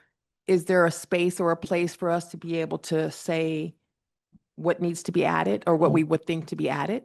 You know what? I think we can modify the form to have like a general comments section at the bottom. And that makes sense. Yeah. So when I'm looking at the document, I saw that you had, like just now, you had history. So I take exception with the term history too. I think if we're going to say history, we can say herstory or we can have origin story, but I don't necessarily think that that's inclusive language to say history. And so then the other part that I think is important is somewhat of an ancestral land or labor acknowledgement statement. When you all talk of what the group was before it was this, that needs to be acknowledged. And I think that if we're going to do this better, that means acknowledging the hard work of those people. So I believe the naming of those folks, their organizations that are part of it, like that should be a living, breathing document that they created something when there was nothing. So I think that that would be a section that I think should be included, is that land and labor kind of ancestral acknowledgement. So where that origin story / history, herstory. So if there's a way to be able to add that to the form, I think you all have that feedback already. I think you have the names and all that stuff. So it wouldn't be something for me to offer changes. I think that can be a CARB section, but I think that I would want that to be included in this document. Which this should feel like is not government work. This should be community-centered work. And so I feel like that means that needs to be included. The other part that I would say is, well,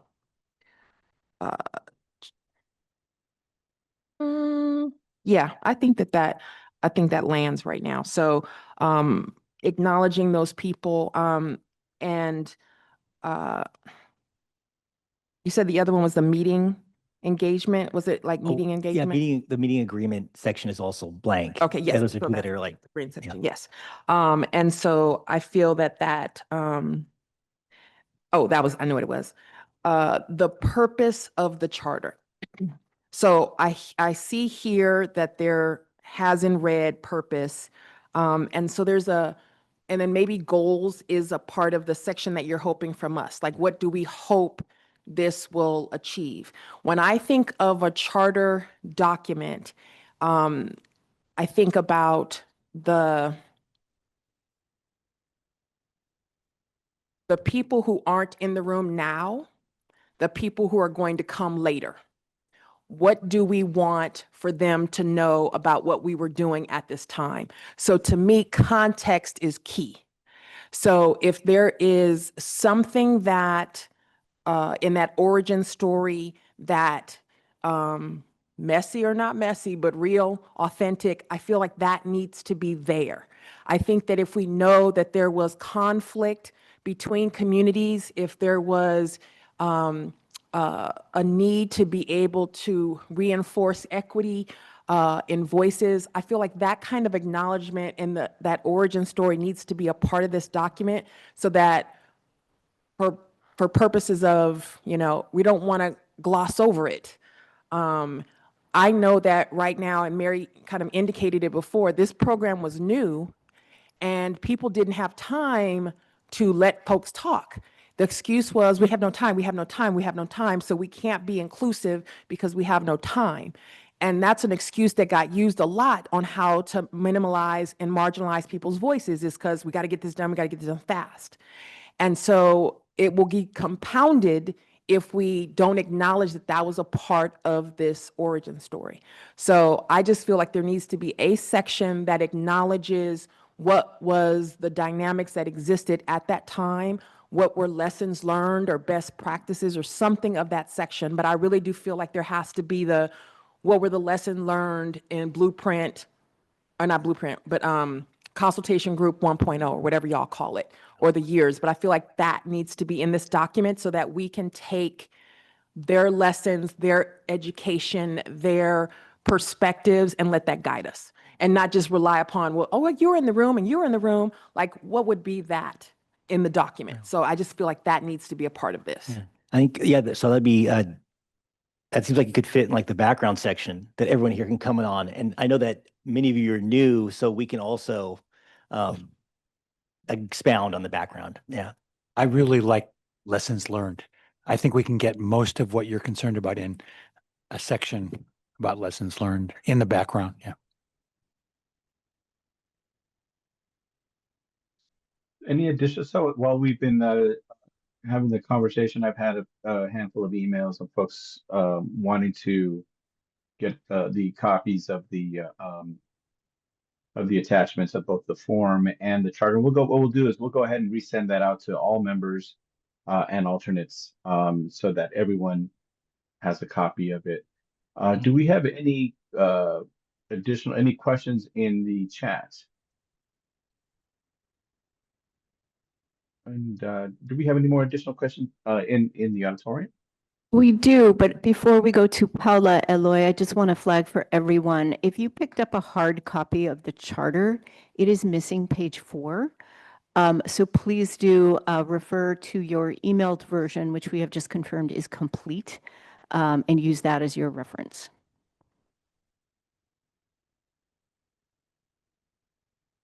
Thank you so much, Delby. And let's go ahead and go with that that comment in the auditorium.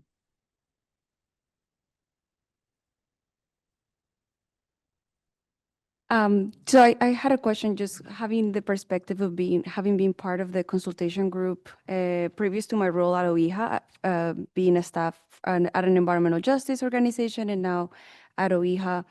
And one of the things I learned through the lessons learned through the consultation group process was the decision-making structure. And so wondering, like those green highlighted areas that are for the consultation group to make a decision about is what is the structure, the operations for the decision-making structure, and recognizing the different roles as agency representatives versus CSE members, community members, and their expertise level, and their expertise as community members, and recognizing that for defining the goals.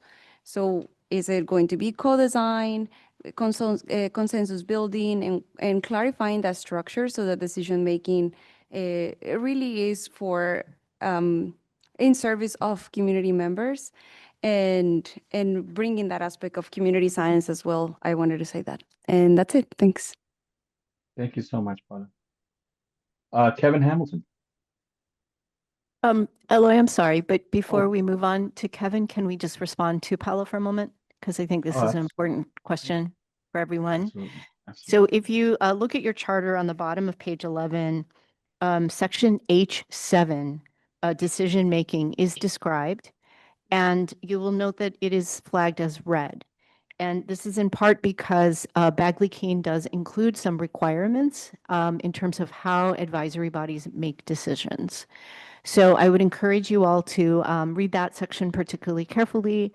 And as you are responding to us in terms of feedback, if you have ideas or suggestions for how we can make our decision-making more inclusive and collaborative within the bounds of how this is described by law, please, we welcome those. We actually would love to hear ideas like that. So please feel free. My apologies to you, Paula. Are we go ahead? Are we okay to move on to Kevin? Yes. Okay. Kevin? All right. Good afternoon. As someone who was there from the very first, I want to thank the individual who insisted that we keep that history as sort of a running story within this new process, or I don't even think it was new, this next update.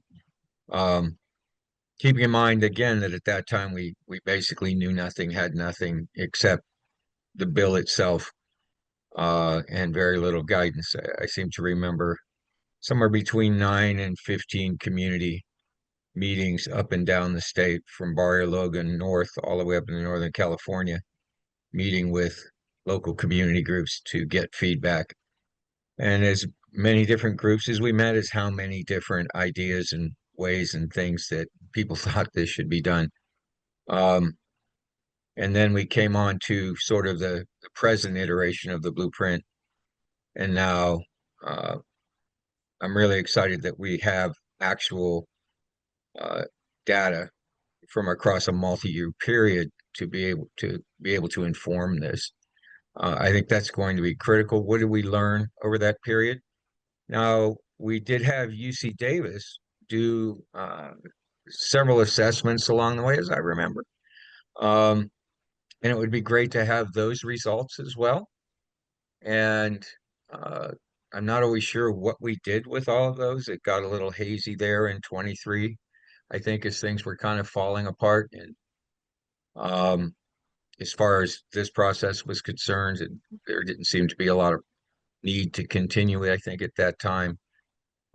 Also, the new rules, this new, it's not new now, but that the legal team put out really cut the participation in this process uh, by some critical stakeholders from the communities that they serve and lead organizations in. And looking over the list today, and no knock on anybody, but I see that same this particular piece of legislation and how Cal EPA and CARB chose to interpret it has continued to keep those same really amazing folks from participating in this and sharing their stories.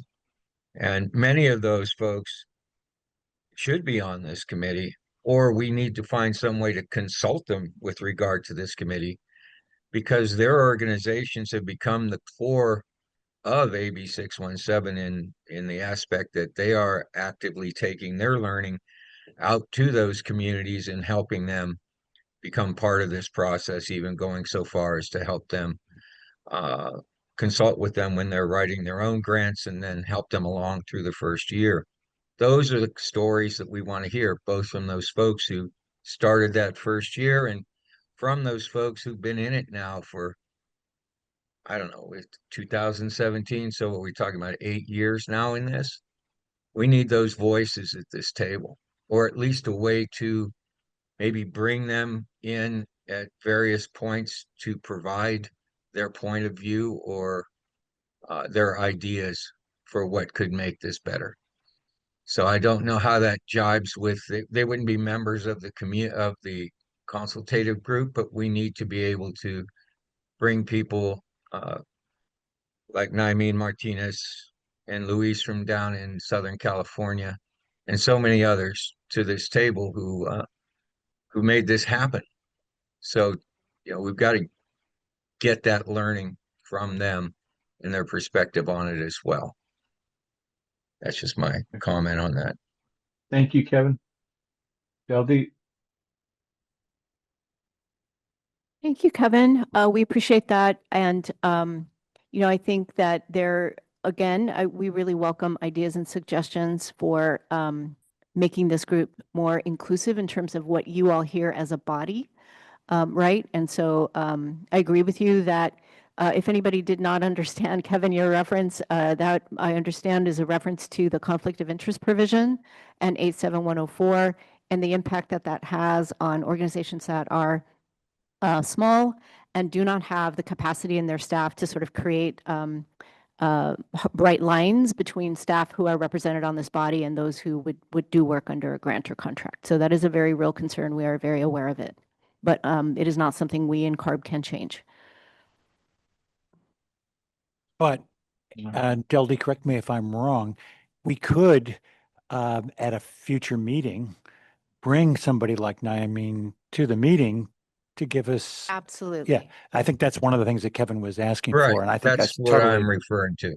Yeah.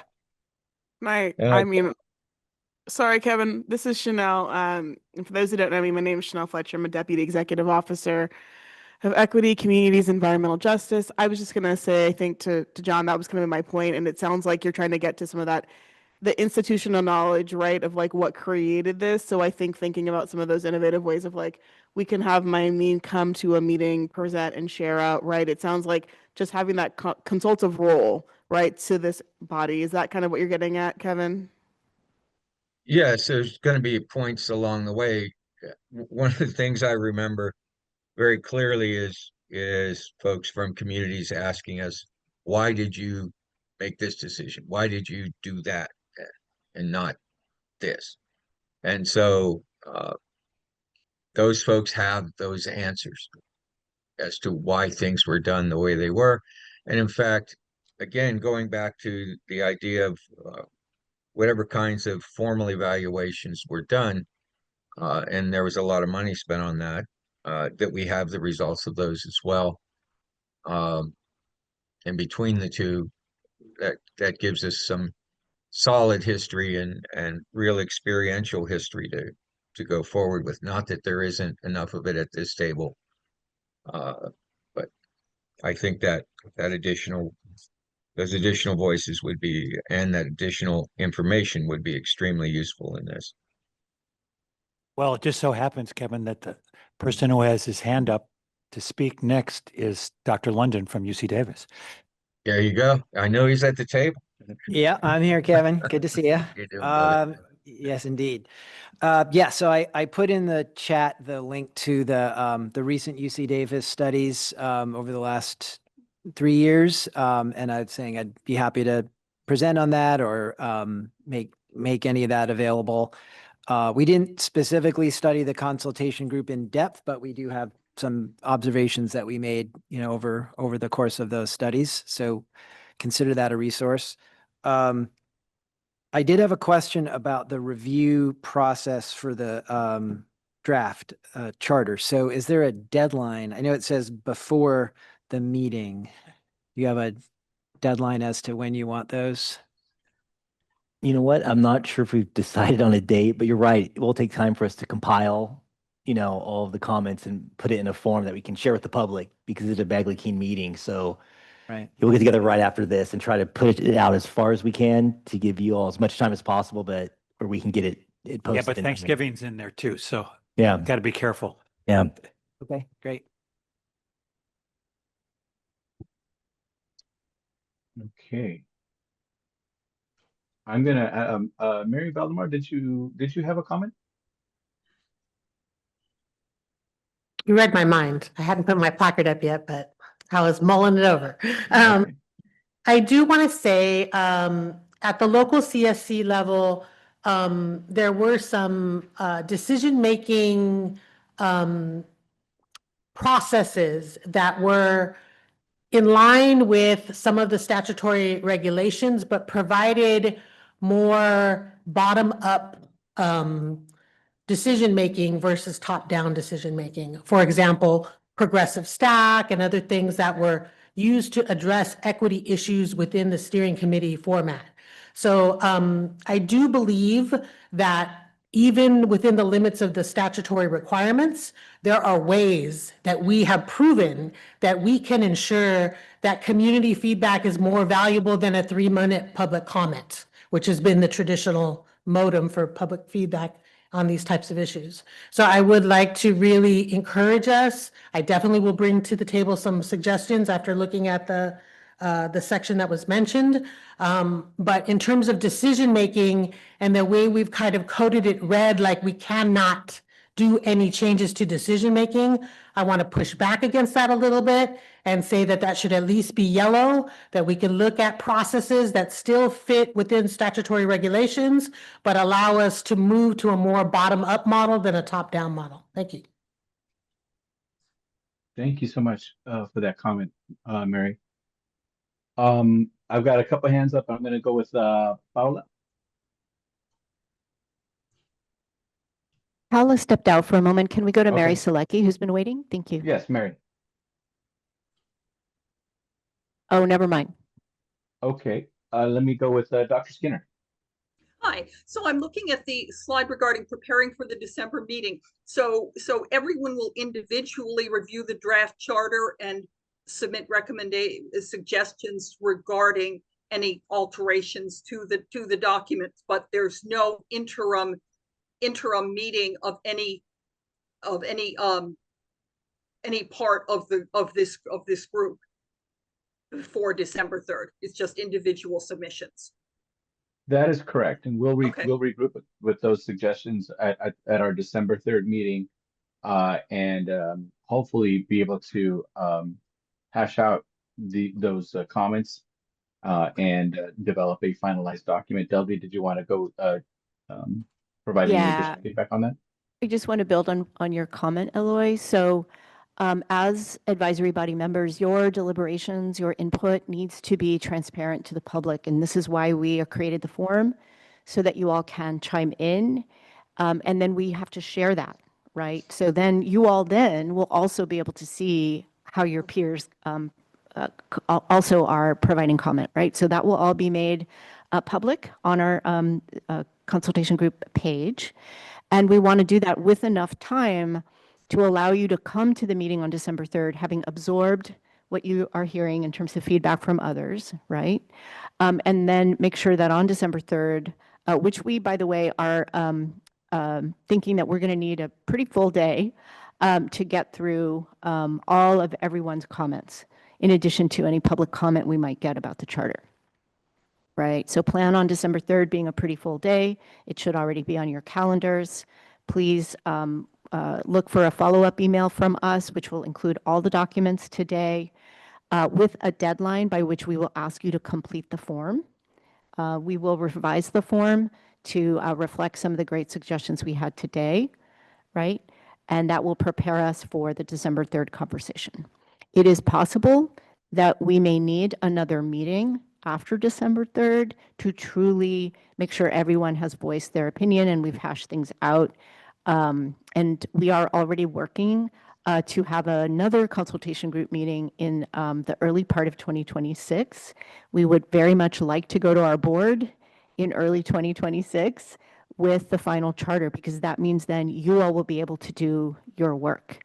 You really cannot do your work until we have a charter in place. I do also want to note, we just have some copies of page 4 for those of you in the room. If you want to make your hard copy complete, we have page 4 here in the room. Thank you. Thank you so much, Delby. Gonna circle back here with Paula if she's returned back to the room, if she still wanted to make her comment. She has not. Okay. If we want to circle back with that at a later time, we can. And I think at this time, we're going to move to Brian for the website. Hold up, Eloy. We've got a breaking comment. Oh, Dr. I'm Cesar. sorry. I'm sorry. I just thought of it. I looked at my notes. Just a little bit of my background was in higher education. I used to advise student governments, and one of the things that they always had to do was create constitutions and bylaws. And the one thing that I think would also be helpful in this charter is a note of reference documents, so that if there are documents that are alluded to or documents that are somehow relevant to this, that there be links so that people can know where they are, if it's on the club website, if it's on the public facing website or whatever, but there needs to be reference documents included in the charter. So Blueprint 2.0 would be an example, the People's Blueprint, if that's another example, something that kind of provides that history. So I just think that we need to, again, to know where we've coming from, we need to reference those documents. Thanks, Eloy. No, thank you, Dr. Sessa. Appreciate that input. I appreciate all of your, everyone had some incredible comments, wonderful comments. Yeah, this is going to be a great document with everyone's feedback and recommendations. So, but yes, we'll be regrouping December 3rd, and please be sure to utilize those forms, and we'll be working on getting you all the color-coded charter, and I think perhaps some adjustments based on today's recommendations. Brian, I'll turn it back over to you for updates on the program updates. Great, thanks, Eloy. So I guess the main update, or what we want to address right off the bat, was that we understand that many of you, including us, have questions about program funding. So at this point, we don't have any information to share. We should know more really soon because of the end of the legislative session coming up. However, it is important to understand that funding from the most recent fiscal year allocation is just being tapped into in order to support community air grantees and air districts at this moment. So we should know in the next few weeks. And then also, it would be great right now to kind of take a quick break and have a show of hands, whether your real hand or Zoom hand, if any of you attended CARB's July board meeting item where we shared a progress update. The update included community and air district partners. We want to highlight a portion of our newly updated website also where you can find information about the program. Was anybody else be there? Yeah, Arsenio was there. So yeah, so for that update, we created some tools. And again, I'm going to try to share my screen. Let's see. There we go. And these links were all sent to you all. We can actually send maybe a post-meeting, email with links and references. So this is our new Community Air Protection Program progress page. And you can see that we have the videos installed. Shalem's right here in one of our initial videos, which was awesome, about Portside, San Diego. And we include a lot of links to each individual air district and all the work they've done over the past year. So if you click on any of these, let me move this down here a little bit. Individual tiles, like here you can click and you can see what's happening in the San Joaquin Valley. And we go through each of the 4 communities within there and have links to each of the air district's own annual reports as well. So that's one resource that's out there. We have also included a link to this fact sheet. So we have a fact sheet that has also been supplied, is online and on the meeting website, that kind of goes through all the accomplishments over the past year and throughout the lifespan of the program. And if you scroll down, it's easy to share out in print. We have some of the, by the numbers, just some of the facts about the program, the amount of funding spent, the communities we're serving, and also hitting on that big push in Blueprint 2.0 to expand program resources to more communities than just those kind of traditionally nominated and selected 19 communities, including all our consistently nominated communities. And so all these resources are available on our webpage as well as the full report. So we can make sure we get that all to you as well. And then, yeah, here's our annual progress report page, which we also have shared with the group. So we will, again, I'll put them in the chat as we move on, and we'll also have them available to you all via an email. And again, just like in summary, when you look at all this, the program has made really quite a bit of progress over the last 7 years, and it's due to all the hard work of community members, air district staff, and many of you here, individual efforts over the last 7 or 8 years, and even prior to our program existing.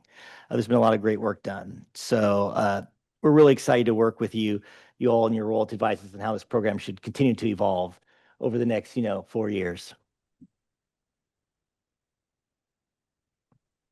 Wonderful. Thank you, Brian. Are there any questions or comments for Brian?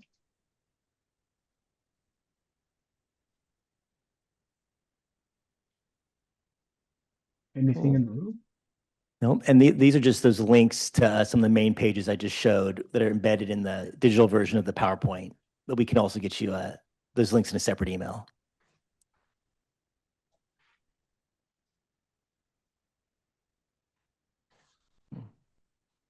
All right. Well, thank you. Thank you again, Brian, for that, for the updates and the links to the information. I'd like to go ahead and take this opportunity now to we do have some folks who are attending who are not panelists, and open up to any public comment on today's. Real quick, can we go through? They have to hear my voice one more time. I apologize. problem, I'll just no go through the problem. upcoming events. Yeah. So, yeah, I did want to list some upcoming events of notice, and this kind of really hits at what Dr. Sess has talked about, and Kevin Hamilton mentioned it. This idea of peer-to-peer learning.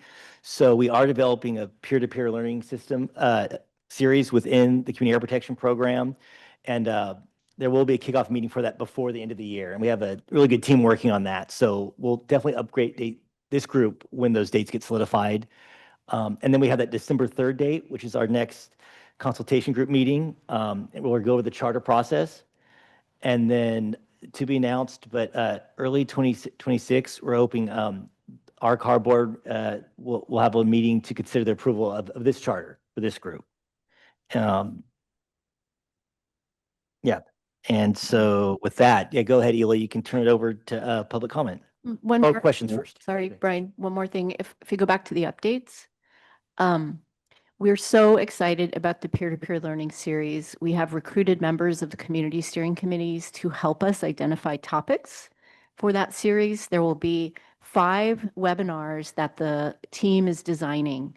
There'll be a first webinar, which would make a total of 6 that CARB staff are organizing. And in that webinar, which was coming up before the end of the year, we will actually be featuring Dr. London.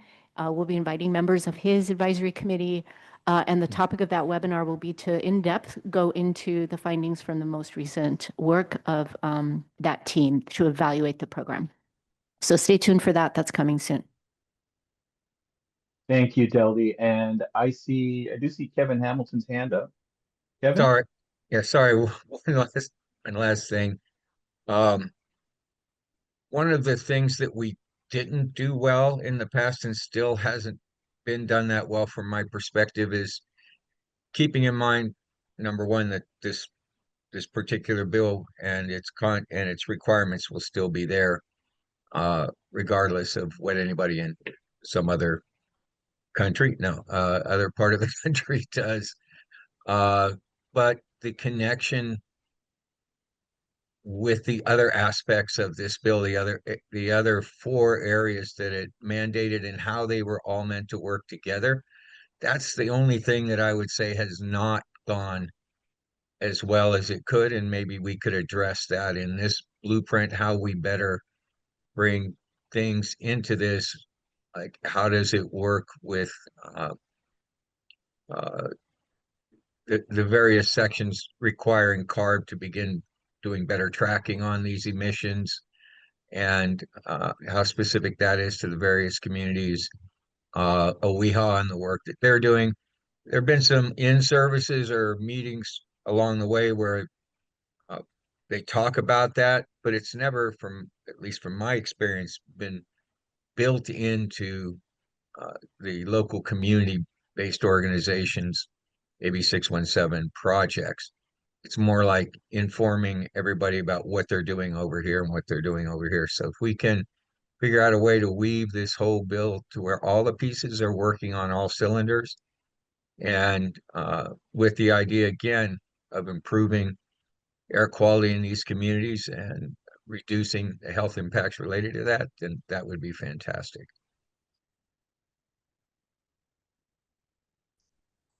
Thank you, Kevin.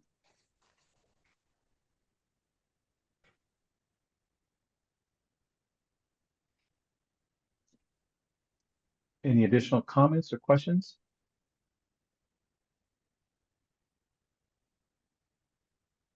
Okay, sorry. Hi, Eloy. I realize you can't see me. So with Kevin Hamilton, by the way, I want to tell you, I have been a fan for many, many years. I've always been I haven't been a participant.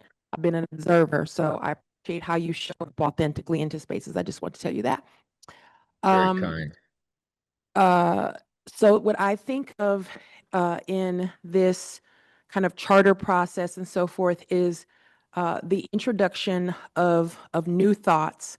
And when I think about what the consultation group is for, like the purpose, what would anyone on CARB, Chanel, Delby, what would you say the purpose of this group is in relationship to CARB? The purpose of this group is by law to advise CARB as we develop the statewide strategy. It's plain as day, even though the law doesn't say CARB create a consultation group. It says CARB, you should consult, and it names a whole range of stakeholders, including specific entities here today, as you develop the statewide strategy to improve air quality at the community scale. And so that being, Cessa, sorry, go ahead. could I just add to that? Please. You know, as a board member, and I think I have a little bit of standing to talk about AB 617 from the board. We want this program to be successful, and we need the consultation group to help us successful in implementing, not just, you know, Deldy's totally right, what it says in the statute, but kind of underneath that, we got to make it work. And I think the consultation group can help us do that. So that being said, I got Mary, and Mary is in my line of sight, and Paula is next to me, and I both met them as CSC members, co-leads in AB 617 down at South Coast. And speaking very frankly, I don't want to give y'all advice on what you are already doing. That is good, and I appreciate that. But I think that because the program is new, we should be looking at innovative ways, and we should be thinking of things, and we should be thinking outside the box, because we're building this as it's in play.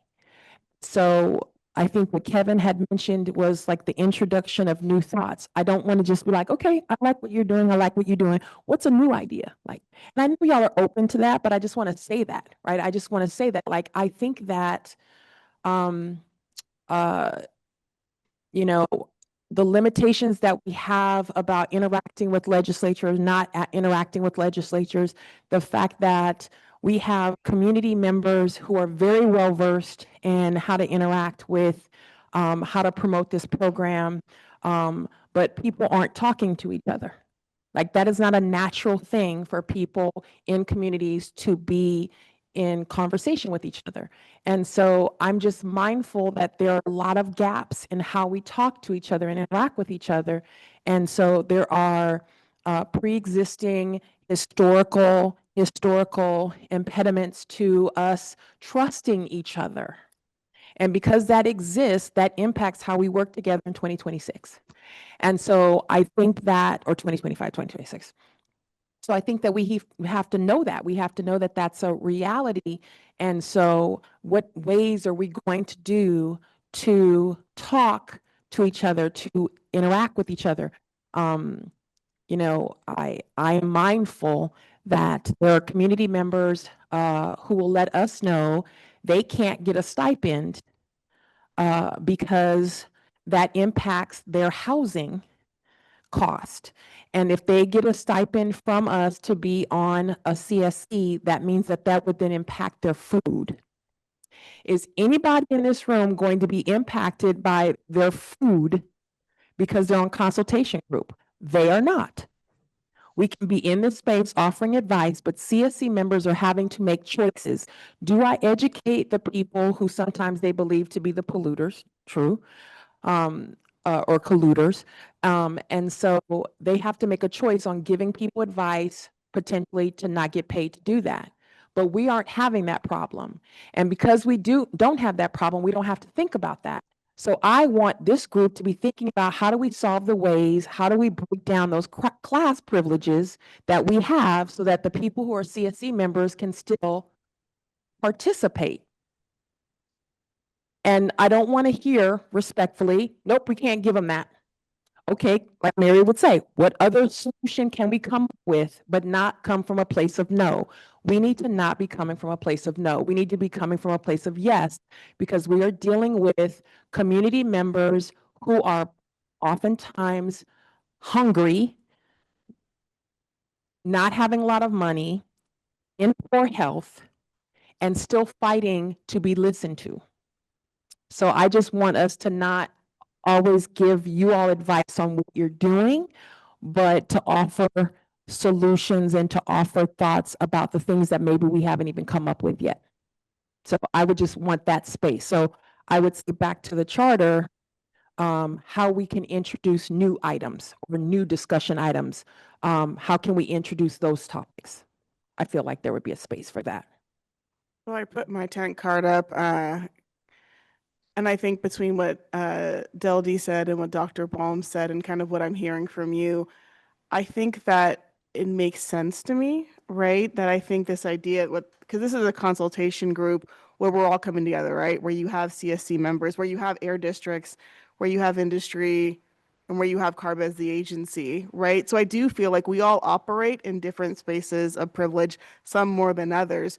So I think what you're bringing up, right, to me makes sense, not just at like in this consultation group, but as it affects the CSCs that South Coast is working together with on communities, right? Like it's a real lived thing.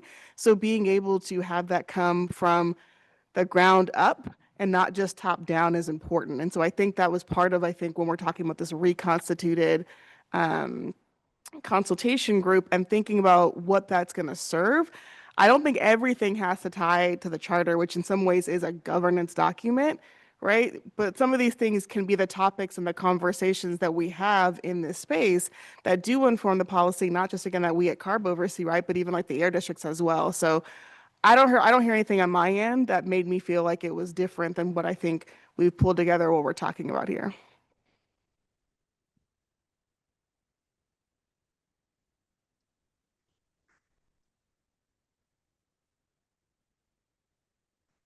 I'm going to hold and see if there's any additional discussion that wanted to go on. Yeah, we have Dr. London with his card up. All right, great. Yeah, just kind of jumping in on both Dr. Sessa's and Chanel's comments there. I wonder if, as I'm trying to make sense of the conversation, seems like I'm hearing three things and wondering three things if these could make their way into the charter. So one, it seems like this group can really be a place where experiences from the ground, from the CSEs in particular, can kind of filter up, and there can be a deliberation process of us listening to, what problems are happening. Are there, different sorts of solutions or responses needed? So there's that kind of element. Then there's also bringing in other voices. And one of the things from our research was showing that there's a lot of entities outside of the formal 617 ecosystem that are really important for implementation, like other state agencies or local governments and things, or agricultural commissioners. So to kind of have a forum for bringing those voices in. And then it seems like another really is about vision, like not just figuring out how to solve problems, but like really, where is this thing going? And it does seem like that was a huge contribution from the last consultation group and the writers group and moving towards Blueprint 2.0. So I just love to see have that space for vision, transformation, liberation, if we can go that far. Anyway, so I just throwing those out there. I'm thinking I could make those comments in the response sheet, but also just maybe putting them out here to stimulate some conversation. Thank you, Dr. London. And just real quick, folks, I know we've had some incredible conversation, but I would ask if you do make a comment, if you could just, because some of us aren't in the room and we don't know who it is, if you just state your name as to who you are, and so that way everybody knows, because the camera doesn't zoom in on you for the conference room. Hello, I want to just also, this is Deldy Reyes from CARB. If anybody in the room here has their Zoom on, if you turn on your camera, folks can see your camera in their Zoom, and so it's a little bit more level setting if we all do that. One thing I also just wanted to reinforce that Dr. Baums mentioned earlier, we are going to our board before the end of the calendar year for an item on consent where we are asking the board to approve board member Diane Tekforian to serve along with John as co-chair of this body. So we anticipate that will happen. It is for the board to consider, of course. And if that moves forward, then we would have John and Diane serving as co-chairs. As we had in the last iteration, we had a co-chair arrangement. So just wanted to clarify that.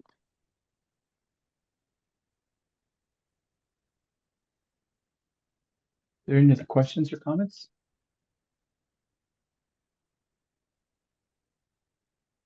And again, our next meeting on December 3rd, as the upcoming events is still on the screen there. I would like to invite all of you down. This is going to be in Riverside at the new CARB facility, relatively new CARB facilities. Newish. In newish Riverside, our Riverside campus. And I tell you what, I'm going to see if I can set us all up for a treat. And if time permits, maybe we can do a tour of the facility during some time that we're here. If we have, if time permits, see if we can make that happen. If there's interest. Yeah, We do have a comment in the room from Mary Valdemar. Mary. Yeah, I just wanted to add a little bit of comment to what was being said right now. Also, Brian put something in the chat, the actual bill language about the description of this consultation body. And I just want to highlight 2 points. It really specifies about high cumulative exposure burden. And I want to really point that out because kind of what Sessa was getting to is, right, those folks who are experiencing multiple impacts. So they're having air quality on top of poverty, on top of food desert, on top of lack of health care, on top of immigrant status, on top of lack of education, on, you know, like those stacked cumulative impacts is what we're supposed to be talking about. And then also, it sets really clearly, this state board shall update the strategy at least once every 5 years. In preparing the strategy, the state board shall conduct at least one public workshop in each of the northern, central, and southern parts of the state, right? So I want to be really clear that the legislation or the language here sets the floor, not the ceiling. That's the floor, the bare minimum. What we hope to accomplish, or I hope many of the folks in the CSCs and certainly in this consultation group, we don't want to set the floor, we want to set the ceiling. What is the most that we can do to think about those high cumulative exposure burdens and who's being impacted by those to make, a difference for those most impacted vulnerable communities. So I just want to say, yes, we have to look at the language and what our job is according to the statute, but that isn't what our best practice is. Our best practice is to really look at the ceiling and what is the most that we can do collectively, collaboratively. Thank you. Thank you. So Eloy, this is Dr. Balms. Yes.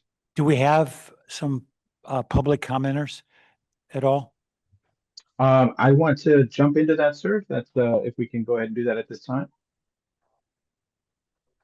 So I do see some folks that have joined us from outside the consultation group who are attendees, and we want to open up the floor to any public comments at this time.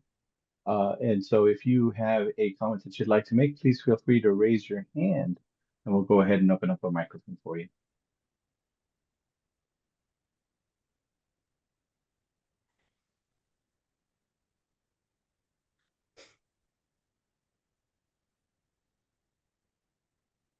And I don't know if we have any comments in the auditorium. We'll go ahead and also extend that invitation to anyone who may be joining us in person within the auditorium there at the Cali PA building. And hi, Eli, this is Brian in the room. I don't think we have any members of the public in person.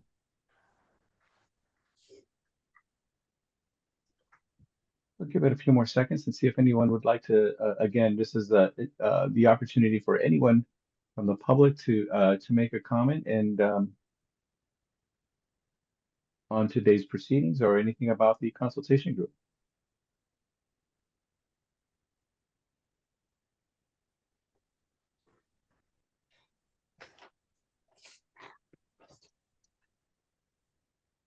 And I don't have any comments within I don't have any comments pending on Zoom. And Brian, if you don't have any comments internally there at within the group, Dr. Balms, I'll turn it back over to you. Thanks again, Eloy. I said at the start of the meeting, I was excited to work with you all, and the conversation we've had has been great. And I look forward to vigorous conversation at our December 3rd meeting. It's an all-day meeting, so we don't have to rush through things, so we can hear everybody's points of view, and we'll hopefully have some kind of summary of the comments that people have made prior to the meeting so that we have a sense of, concerns that we may have to spend time about. I thought all the comments that have been made relative to the charter were good ones. So if we can keep this level of engagement going, I'll be a happy man. And really, you have a homework assignment to go through the charter. It's pretty obvious that some of you already have done some thinking about the charter, and that's great. And I personally don't have a problem with the suggestion that we might ask Dr. London to, I can't remember who it was, but somebody suggested Mary Valdemar. Mary, thank you, Mary. have a little bit of discussion from Dr. London. He didn't, as he said, he didn't spend a lot of time in his report about the consultation group, but a lot of time he's focused on implementation of AB 617, especially the CSC work. So we'll talk about the agenda, but he's usually not shy about sharing his results, which are incredibly useful. So.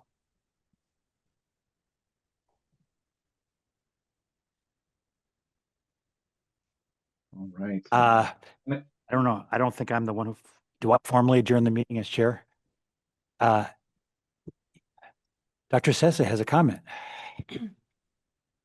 Thank you. This is Dr. Cesar Johnson, South Coast AQMD. Jonathan, you already know what I'm going to say. And so I think you do. And so I have mad respect for Jonathan London's research. I think we need more research. And so the comments that I will make in other spaces is increase in the number of people who are doing academic research, the more involvement that we can encourage higher education partners, community partners for the presentation of academic information. I find myself, I have a 19-year-old and a 17-year-old, and so they've introduced me to Megan Thee Stallion. And Megan Thee Stallion talks about likes and mentions for all the attention. And there's so much likes and mentions for AB 617 attention.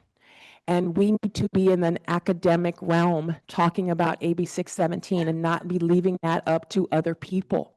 And so we have so many talented people in air districts and community-based organizations in which we should be elevating it. So I think more research, I think more detailed research, a diversity, yes, I did. Diversity of— In this room, you should. Yes. DEI is not DEIE. And so we need to have presentations of information about AB 617 in a multitude of formats. And so more and more research. And so I would like to see that. I would like to implore us to get more of that. And so Jonathan and more Jonathans out there. And so the more that we can be doing fellows and partnering with folks, I know CARB does that, but I'm just going to encourage us to do more and more of that so that we can have that.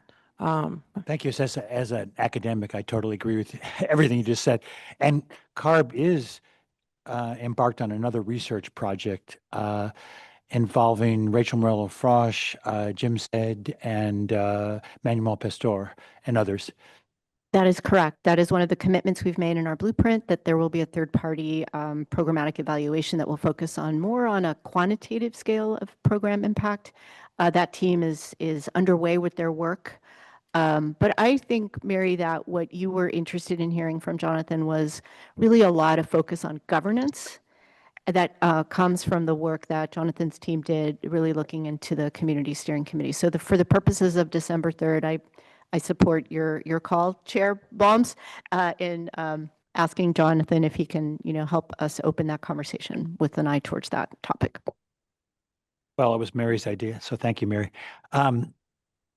So if there aren't any other comments, either in the room or virtually, Oh, Mary again. Go ahead.